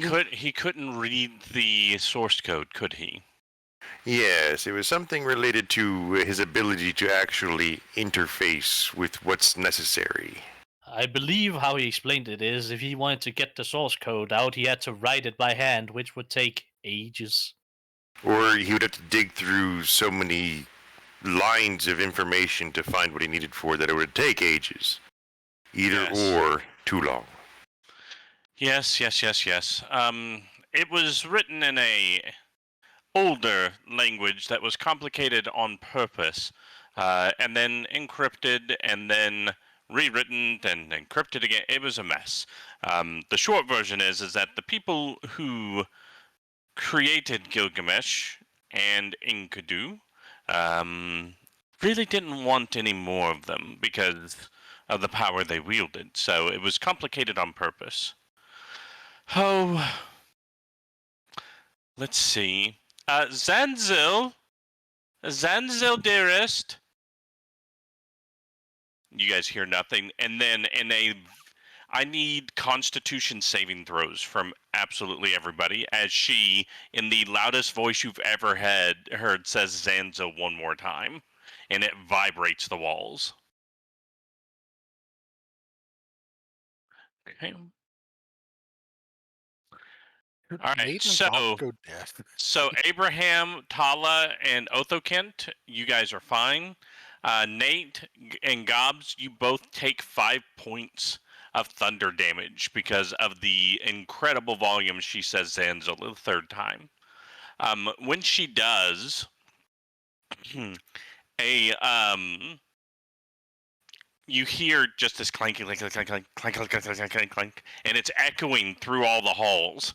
As crawling across the roof is a four-legged construct, and the top half of it looks like just a humanoid official with one big red glowing eye.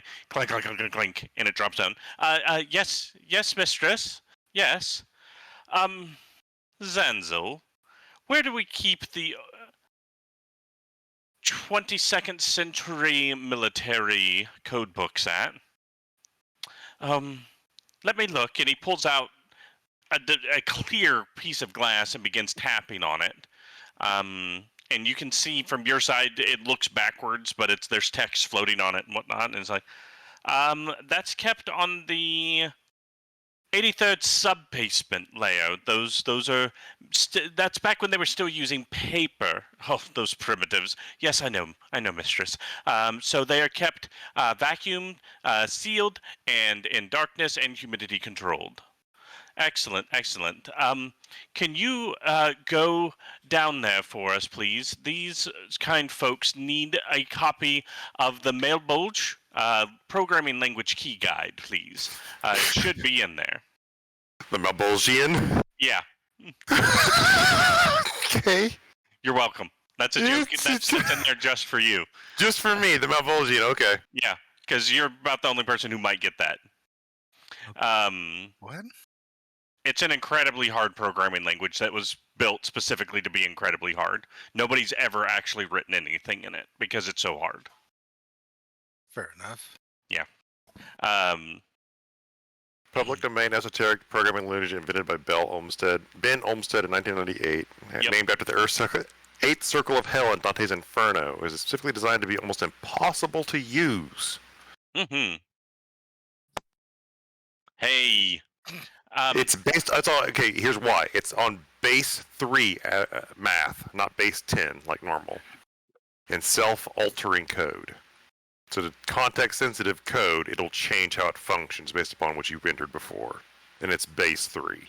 Yeah, so basically before you write the first part of the code, you have to understand the entirety of the code you're going to write. Yeah, it's messed up. But yeah, so and he skitters forward a little bit, and a little circle opens on the ground, and he folds up his legs and just drops through the floor, and then the circle closes behind him. Also, Mabulgia is the evil guy in Spawn comic books. Mm-hmm. I know that. I knew that one. Yep. But yeah, so that will take Zanzil a bit to do that. So, what else would you like to do while we wait? I would like to peruse your library for spells. Being an arcane caster of sorts, I always would like an opportunity to expand my repertoire. And I offer you the opportunity to review this. Something that, well, I recognize you may already be familiar with, is unique. Review this. And I pull out the book, and at the same time I pull out the book, I use my bonus action to summon the mind of that person that was revealed to me to be the researcher that you already know. And I was like, there is a lot of information in here that I cannot decode that I'm sure you may find interesting, though may only reaffirm what you already know. I offer this in exchange for the ability to review your library. I keep the book, you get to read, for it is my arcane repertoire. As you hand up the book, you see her beginning to cast again. Right, well, what, if I can't tell? Hold on. Disintegrate.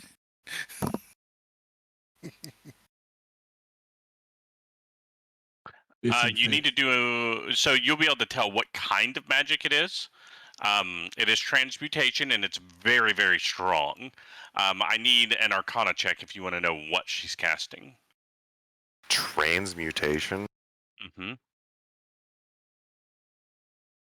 I rolled a 20. It wasn't natural, though. She's casting Time Stop. Time Stop? Mm-hmm. I can't stop that. I can't. If I can try to counterspell it. Are you gonna try? But why? Okay. I need an insight check. Okay.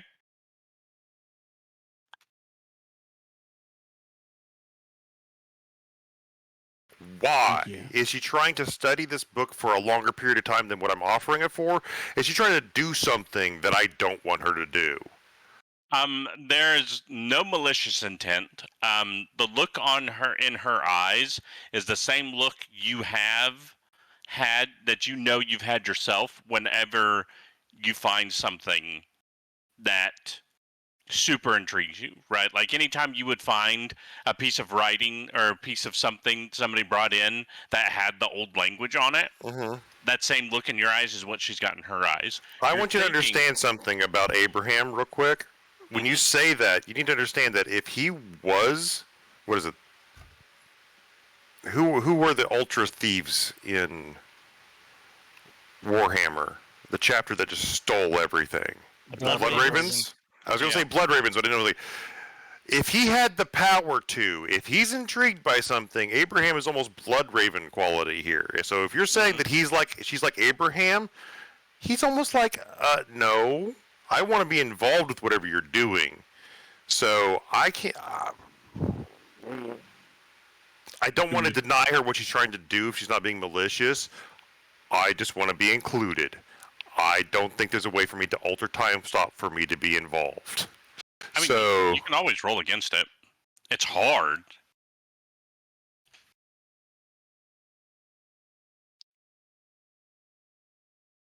I will try this as a middle ground, GM. Mm-hmm. Wait, before you cast time stop, why? What are you doing? I need to read it all now. You can. You have all the time you need. I know. give it to you for all. Don't be selfish. I have it here. I offer it freely to her. I like two hands up, like head bowed. You don't have to take it from me. You don't have to steal the time from time itself. You can read in comfort. I'm sorry. It's habit. I come not in maliciousness. I come in need, and I offer you something. No, you don't understand. That's how I read all of those. And she points over your shoulder. Oh. And so you exert your power just as habit. Time stop is so great that I cannot reach that level. So I see it being exerted, I say, why? Simply to make sure I have time. I understand. Maybe I don't perceive things the way you do. It's just so sudden of an exertion of power that I was suddenly scared by what you intended to do. Despite only walking this world for a short number of normal years between this spell and another one that I used to be able to use more frequently, I have acquired and consumed every book that has ever existed. And they are all here in my library.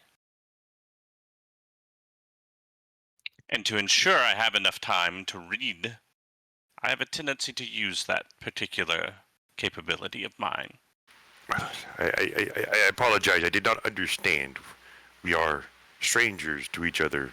Please proceed as you feel comfortable. Again, it is your book. And if she doesn't like, as I'm offering it to her, like she's massive. I'm assuming you haven't described that she shapeshifted from her normal form. I'm literally lifting up the book over my head with both hands raised up. If she's not taking it, then I will set it down on the sand in front of me, then back away. I'm not trying to insult her. I was just very surprised by that exertion of power. Here, let me show you something. And then you will understand my somewhat ravenous taste for knowledge. She shapeshifts immediately into a elven woman of about middle age, long black hair. Her eyes are green, kind of a metallic green, but as they like in the center, and then they begin to become blue. That same metallic blue on the outside. Real quick, I want you to give me an Arcana check and whatever you think a Science check would be.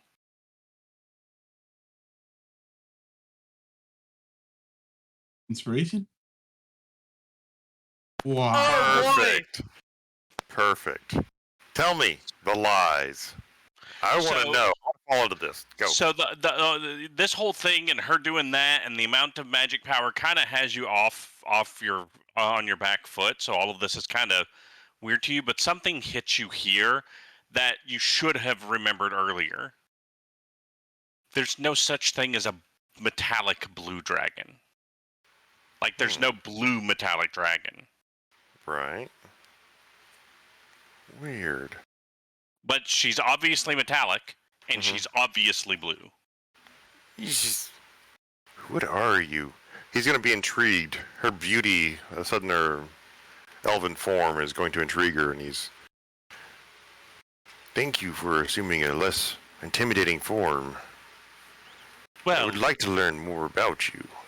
it's also practical. The elevator can only carry so much, and when you sit still reading so much, you can put on the weight.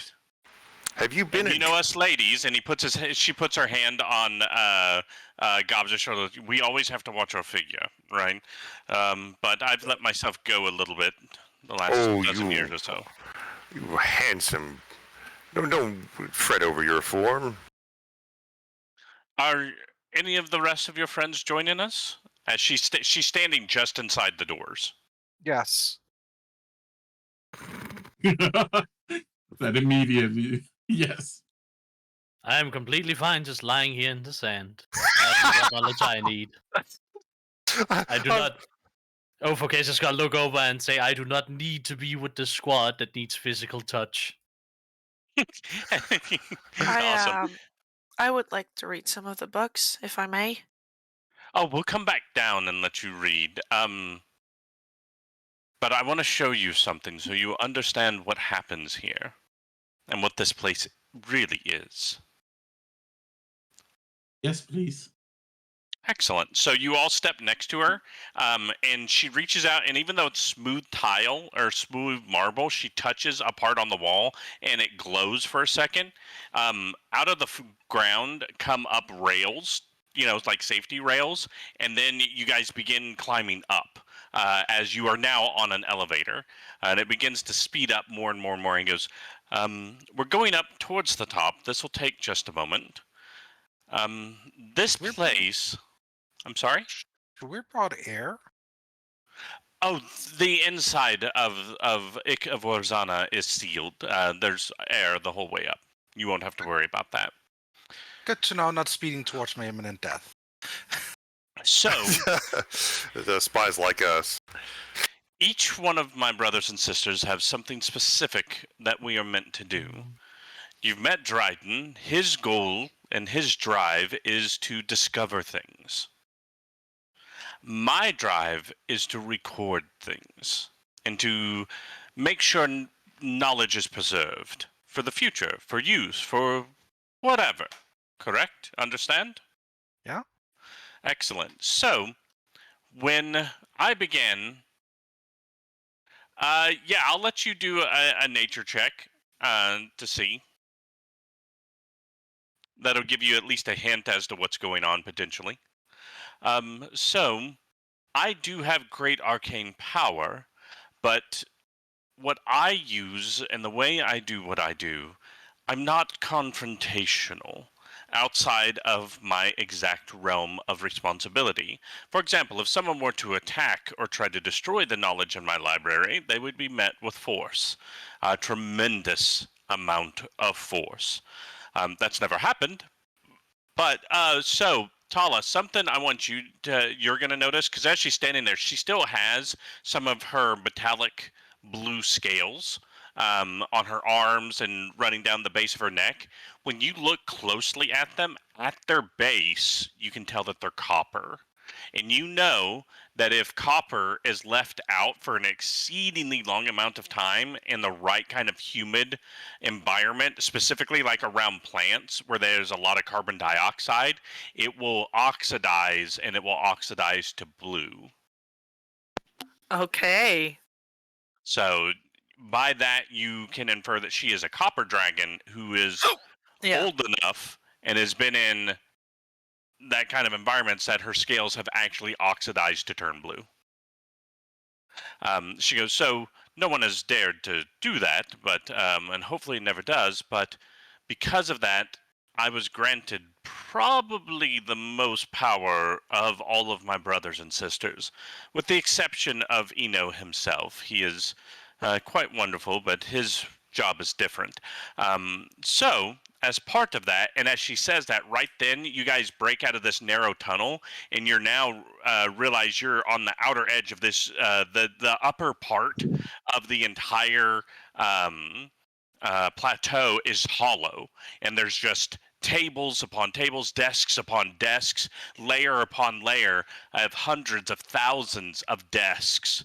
And as you look out across all of this, what you see is you see books laying on these desks, and you see animated quills writing the books. And there's hundreds upon hundreds of thousands of books being written at a single time. She goes, this was the result of the last wish I was able to cast. And she it stops, or it slows down and stops, and you kind of have this parapet you can walk out on. And as you walk out, Abraham, you're kind of stunned by the sound of 100,000 quills writing on all of these. Beautiful. My wish Yeah. was to have every book that has been, or ever will be written. And this is how it's done. As I've got down in the libraries themselves, are all of the books that exist. As books are being created across the multiverse, Multiverse? yes, every realm of existence.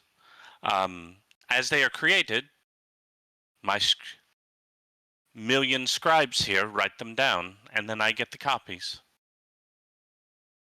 So, just a question. Of course. Since you said it's also all books to be written, if I decide arbitrarily now to write a cookbook, would that be added as well? Of course. One of the scribes would write it as you write it.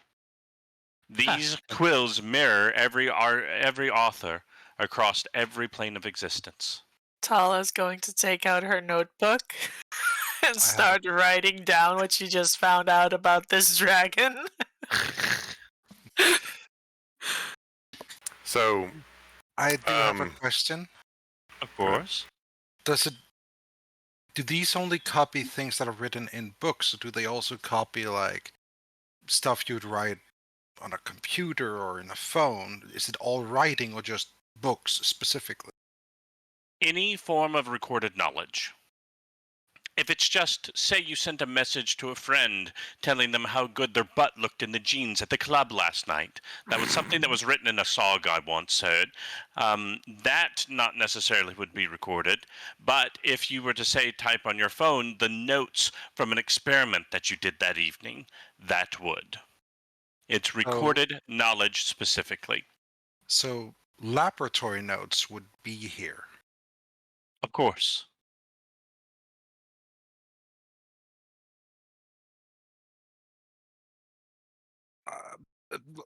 I do have something I need to bring up later, but please go on. This is what I do. I am the keeper of knowledge. And can I stay here? He's just like looking at all like the scribe work. He's looking at the expression of knowledge. He's looking at the retention of knowledge, the reverence, the almost religious treatment of knowledge. And it's more than he's ever seen anybody give a shit about it, especially considering where he came from in Neap. And so he's just awestruck, and he just doesn't want to give it up. Alendoril is more so the one who sees the weave of fate, my younger sister, but as someone who has consumed much knowledge, let me say this to you, dear Abraham. You've met Eno. Yes? You found our father's spell book. I do not believe this is where you're supposed to be right now. I mean, like later. I have things to do. First, I know. It's just. I don't want to go back to Neap. I don't want to go back to that life. I've seen some of the things, some of the newspapers written, some of the articles written about you. I can understand why. They aren't true. Dearest Abraham, the doors of knowledge will always be open to you, but you have more to do. But let me help you a little bit in that. It's nice to see you can still make new friends, Abraham.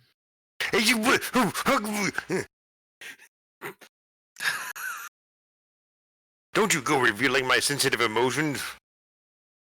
Abraham. No, What's no up? offense, Abraham. You do She that yourself. walks over. Mhm. She puts her hands to the side of your cheeks.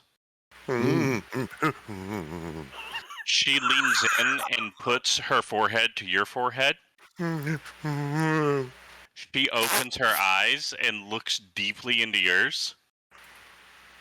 Your eye. She kisses you. Melts. Aw. As you open your eyes, Mm-hmm. you realize that your eye has returned. For everyone else, you also see for the first time the gray and white in Abraham's hair fades back to his natural brown. He still has gray streaks and some white streaks in it, but as she leans back and releases his face, he looks a good 15 to 20 years younger than he did beforehand. What's going on? You did feel very high level transmutation magic happen as she held you and kissed you. You de-aged me on purpose, didn't you? Well, perhaps I've been spending too much time reading some of the romance novels lately.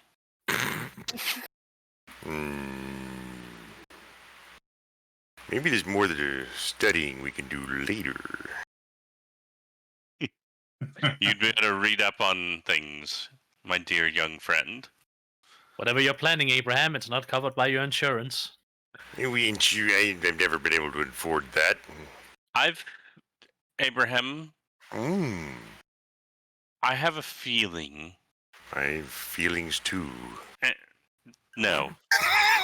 What I mean is, I've had a feeling for a while that something was building. They're building inside me all the time. Abraham. Serious mode, thank you. I'm not sure me and my siblings are long for this world. And it could be someone like you, with the help of Zanzil, who can keep my acquired knowledge safe if I'm gone. I do everything in my power, if I had that power, to ensure knowledge never was corrupted. And that's like probably something he's always felt deep inside of him from his search for knowledge. He always wanted it to be true, and so once he has it, he doesn't want to lose that truth, and so it's what he believes. Yep. Well, so now you kind of know most, if not all, of my secrets. I am going to go back down and rest in my beloved sand pit. Nice, very nice. I do have a question before you go, then, if I may.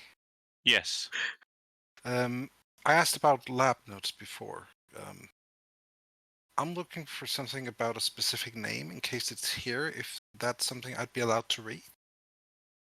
She snaps her fingers and one of those clear tablets pops into her hands. Lab notes, they're on floor 72. I'm looking for something called the Exodorius. This is Gobs trying to remember the name. I, of course, know the name. I'm not seeing any records about that name.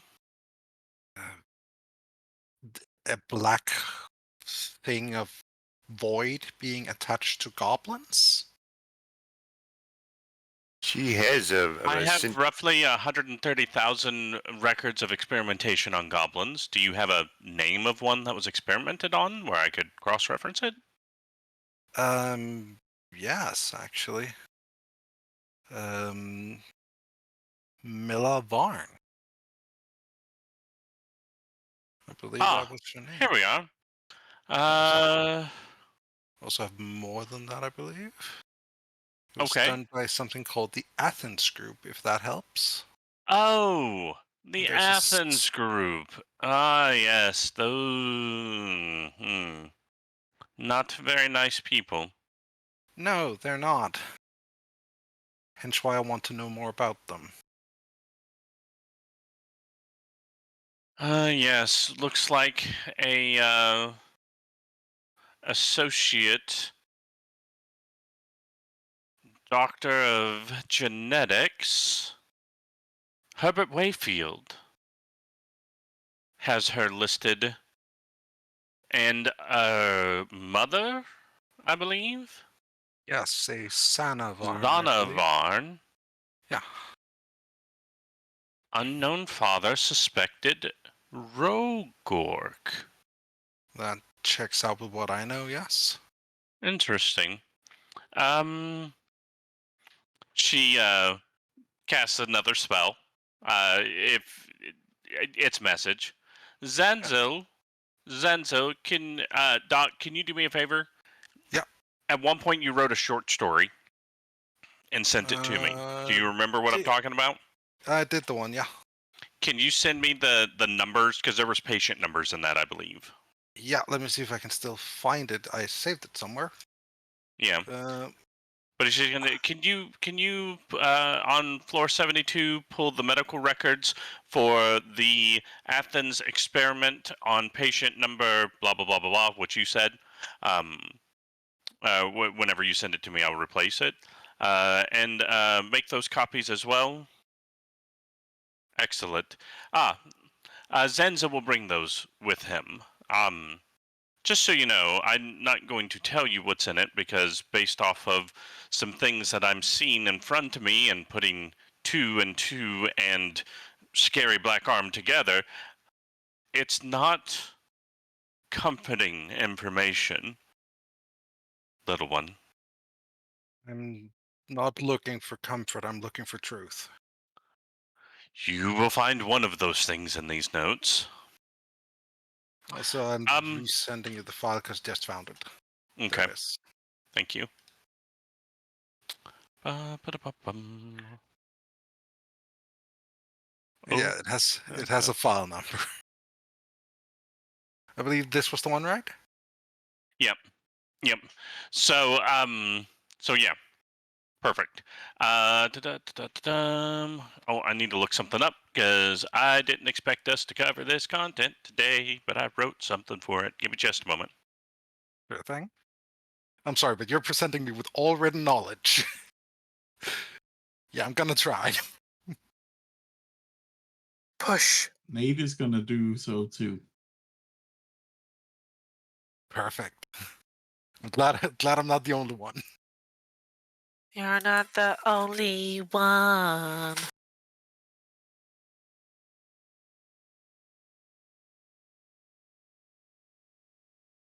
There you go. There's a kitten update for you. Okay. All right. Cool. So yeah, it's the files for patient 28 or 29 is what it would be. Yeah. All right. So those are being collected. I keep hearing Discord ping at me. Am I missing important stuff? No, kitten stuff. No, Okay. kidding. All right. So that's being pulled. Abraham, if you want here, and she snaps her fingers, and the wall next to you lights up, and you can see the 100 sub-basement levels are all red. As she goes, you cannot go into the sub-basement levels; those have a vacuum. But any of the upper levels are open. This level is also off limits once I leave it with you. But spells, scrolls, books, things like that are on floor number 12. And you're welcome to spend some time there. 12. Mm-hmm. Beep. Oh. Oh, okay. I guess we're going to floor 12. Well, you said that if I wanted to spend some time, I'm sorry. I've died with social cues. I'm sorry, he is very excitable. Mm-hmm. Especially about books. Actually, I think this is the most excited I've ever seen him. Well, I'm I'm sorry, I didn't mean to cover myself. except for that old lady at the diner, I guess. An old lady at a diner, you say? What? Tell me more about this diner, Lady Gobs. Well, she both exists and don't exist. Kind of like, what's that cat in the box that the guy is a real dick to? Dr. Seuss.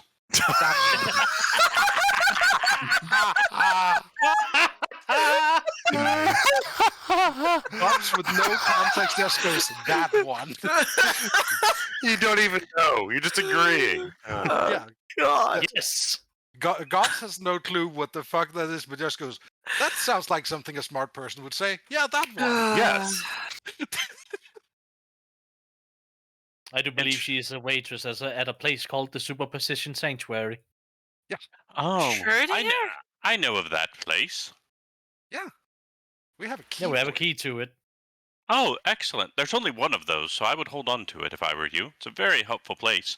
Do you have any of the outer shells? Not yet, no. No. Hmm. We are looking, though. Yes, the slods have a tendency to be very possessive of them. I imagine so. Yes, it's religious thing for them. We like to call Any- the place Quispy. I've heard of worse names for things. Available It's the elevator stops and the wall opens, and Abraham, you just see again hundreds and hundreds of spell books in front of you. Oh boy, here he goes. She casts in again. Zanzel, do me a favor. In about 2 hours, can you come and check on Mr. Abraham on floor 12? Make sure he eats and make sure he hasn't, done his business on the floor or anything. I have a feeling he's going to be quite absorbed in I his work. manifest my quill. Mm-hmm. Open up the book, Mhm. and I start filling in some damn gaps in my spell book. What I don't have with what they do have. And because my quill reduces that time down from hours to minutes, Oh boy. it takes like, what, 2 minutes? 2 hours per spell level? Well, it's 2 minutes per spell level for me. You still have the cost associated, though, right? Let me check that one. That there is a thing that Order of Scribes do to the cost as well. I don't know if I got that yet. Let me see. And this is where Soundscream knew. I done fucked up.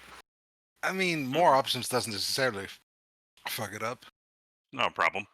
I mean, it just gives him the capabilities the clerics already have. It gives me, yeah, essentially opens up my options. I can only prepare so many, and then I have to guess what's in front of me. So if I have the investigative knowledge of what's coming up, I can prepare. I can And I Batman. don't think you can copy a spell in your spellbook that's higher than you can cast, correct?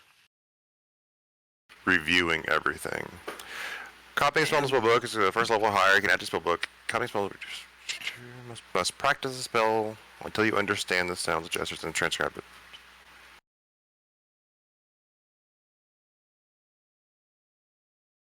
So yes, because I have to practice the spell, at least the sounds and gestures, and like okay, it's like this.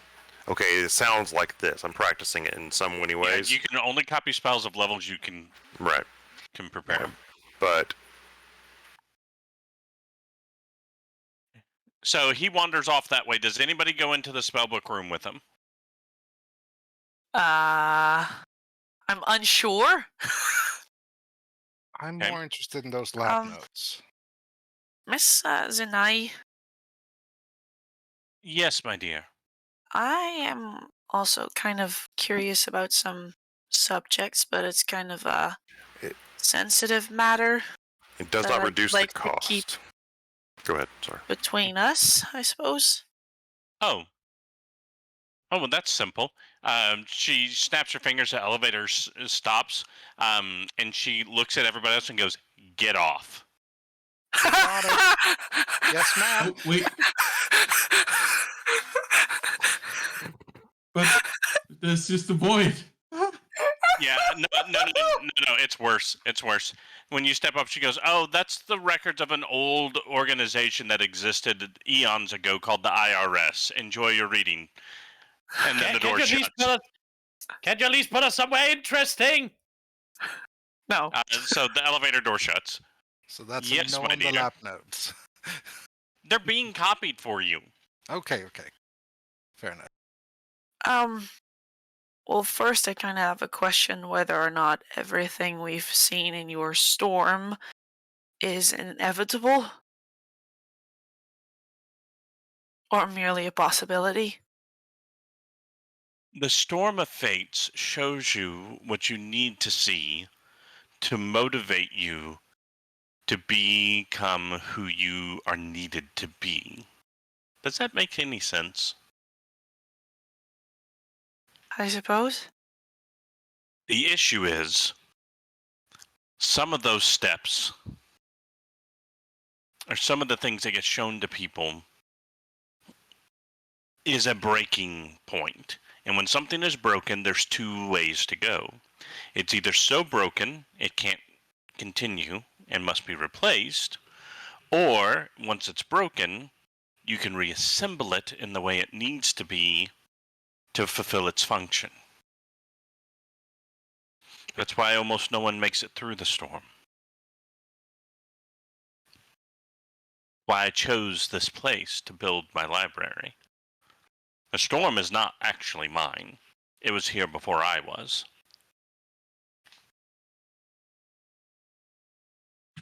Right. I figure fate will keep those who don't actually need this knowledge from reaching it.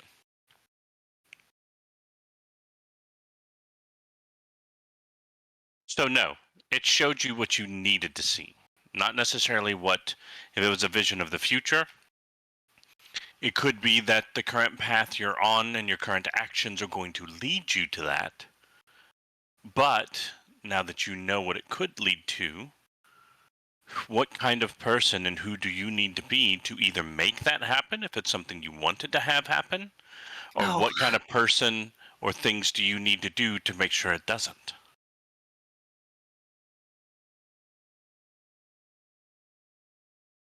Right. Right.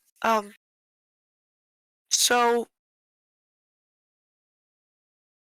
I do wish to read up upon um regeneration spells. Uh and if everything from past and future and present is here to be able to read about um the Battle of Mayfrost. Unfortunately, events that have not happened yet have not been recorded yet. Okay. So I don't Regen- know of a Battle of Mayfrost, and I've read everything in my library. Right. By the way, I Well, do appreciate your notes on those little bitty metal bugs. The little what were they called again? That are in Borcoin, the little ones that spread out their wings and catch the steam hoppers. Your description of them was quite lovely. you've read what? You wrote it down in your journal. I know I did. Uh, I like to walk around and look over my scribe's shoulders. So it's obviously not complete yet. I look forward to the full journal being completed, though. Likewise. I'm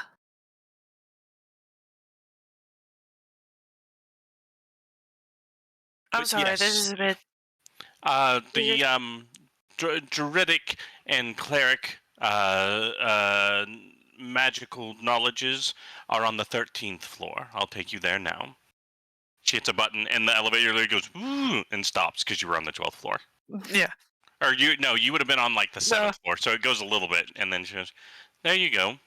Also, 32nd floor, flora and fauna books are there. So you can just touch on the wall here. It'll call the elevator for you. Right. I'll go pick up the others.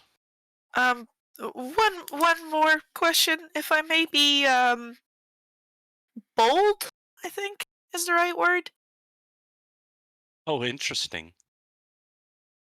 I noticed that your scales have been a bit like oxidized, I suppose.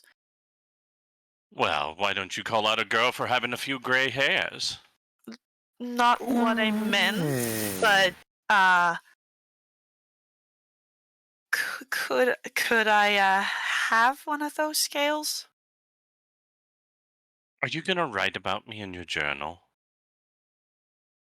I may already have written about you.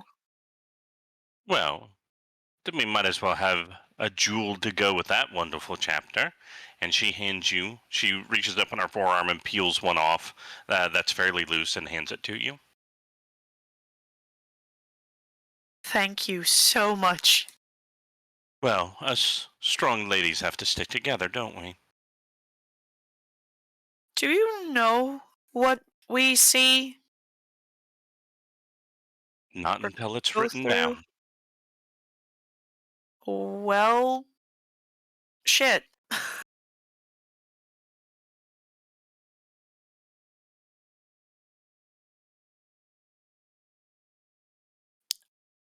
Well, then I guess you can read all about it.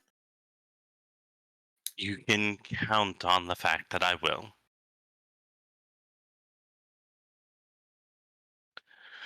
She hits a button to close the elevator doors, and she goes down. For those of you that she told to get off, suddenly the elevator opens, And Talah's not there. and Talah's not there. Come on, no one wants to read about the tax reports of the Clintons. Get on here. Well, yes. I mean, this one here Me. just says. This one here just says hookers over and over and over and over and over. I see a Like cigar I budget. said, Why is there a nothing cigar has to budget? do- Oh, you horrible Why is person. the shelf just empty where it says Trump? Get in. Get in. Yes, I'm getting. I'm trying, my The lady. Biden one is pretty full. I swear to Lavender, this is the most dull reading I've ever had. Oh, come along. thought- Othokent. I thought you were Where's- down in the sand. Where's Talah? All right, so you guys get back on. Yeah. Nexus said something. Nexus. Talah. Nexus. She's looking at druidic spells on the 13th floor. Okay. I'm going back down to my sand. Can I get put off at a certain place too? Do I look like a bellhop to you? No, No. most certainly not. what are you looking look for? Very lovely. Oh, I So, like you. okay. So I in the sandstorm there was this vision or whatever I had Uh-huh. that mentioned a sword that I had, and I would very much like information about that sword or whoever can make it if it doesn't already exist. On the 4th floor, I believe that there are arms and armory records. It seemed to be a pretty special sword. All right. Is there any way I can narrow it down instead of just looking across the entire floor? Could you tell me anything more about the sword? Did it have a name? Out of character, did it? No. Because I didn't write one down. Yeah, okay. It just seemed to be a really fancy curved blade meant to harm the Fae. I Okay. used it to kill the Heart of Winter. Oh, one of the Fey Lords. Interesting. Interesting. So it'd have to be remarkable. Let's look at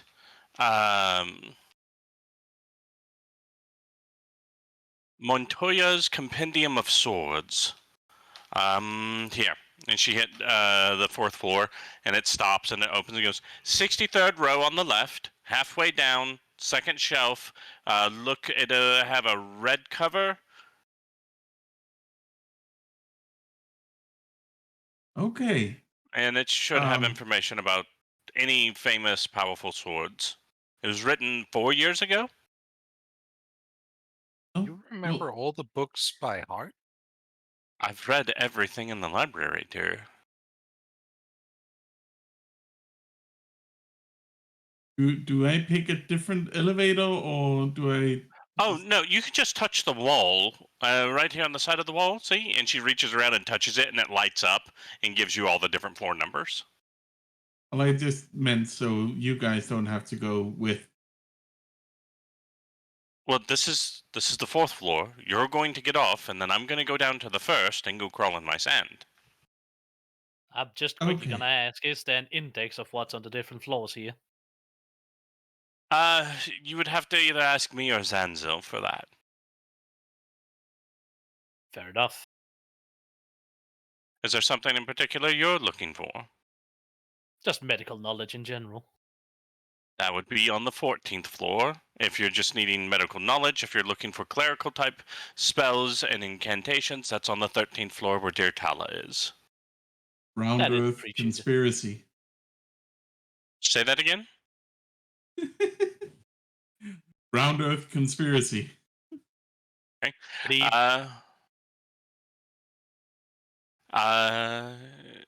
All right. And she hits the 1st floor and it opens. When it opens, Zanzil is standing there. Oh, there you are, mistress.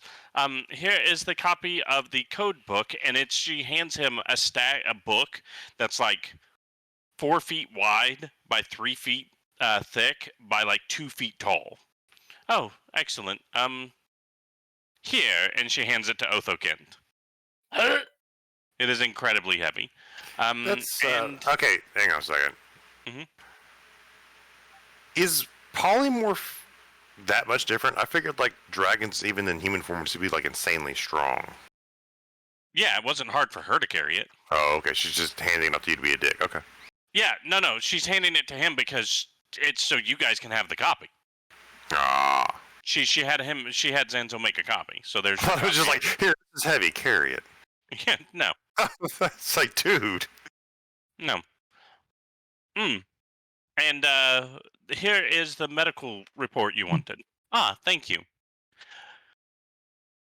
And she steps off and she holds the report. She goes, Gobs, Yes. I'm telling you this for your sake. There's nothing but pain in these pages. I have that book. I still need to know these things. Yeah, it's called your diaries. It's literally called The Pages of Pain, but all right. Oh, okay. Wait, why do you have Abraham's diary? No, I wasn't talking about Abraham. I'm aware that there's likely nothing good in it, but it's what made me, so I feel that I owe it to their memory to know.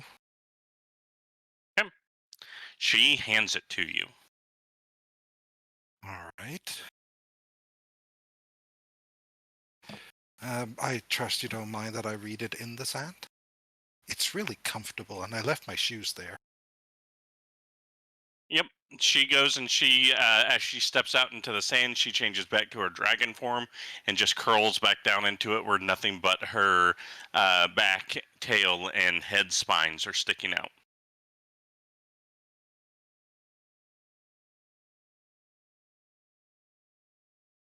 Gobs is just going to get comfortable and start reading it, for better or worse.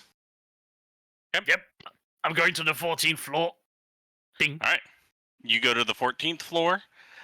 So, as we close out our session today, I'm going to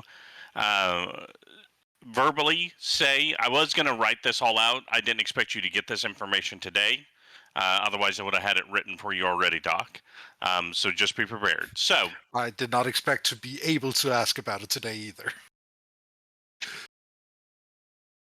excellent. Otherwise, I would have given you a heads up.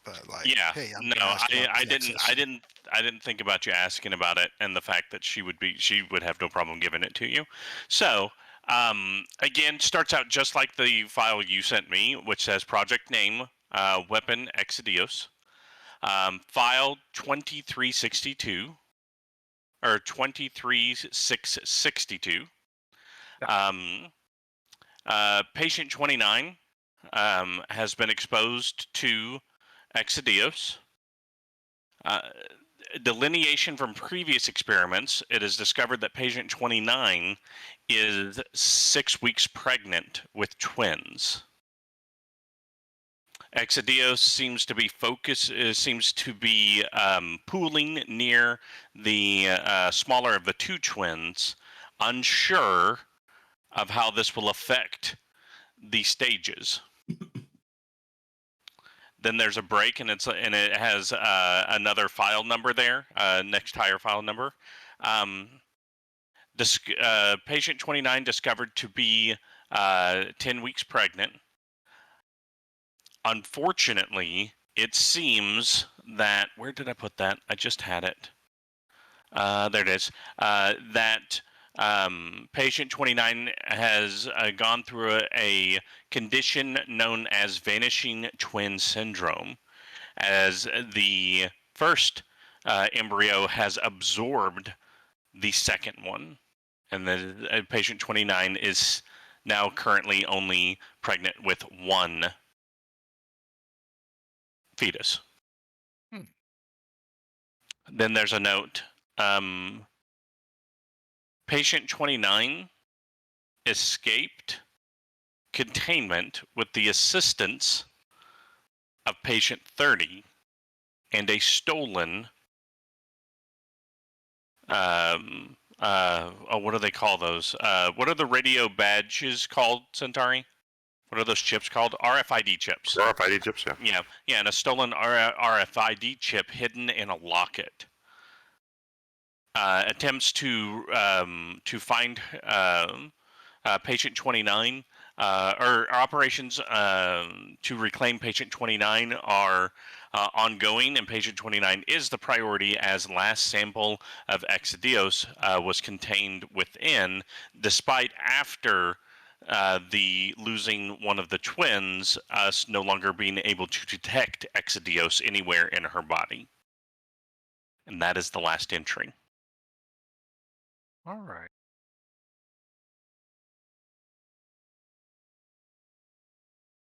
Just adding a few things to my notes right now. I imagine that most of it is just going to be extensive library, like notes and experiments. But this is probably the most relevant part. Yeah, it's just talking about, the various different things, but mainly it's focused around, this was the last one experiment in the records, that, that it was interesting. They didn't know that she was pregnant whenever they exposed her to Exodios, and then Exodios disappearing was odd because they've always been able to recover Exodios before. Yeah. All right. I have no further questions about it right now. All right. So at this point, everybody is on their respective floors doing their respective research. Is there anything else, anything special you guys want to do before we end today's session? Good.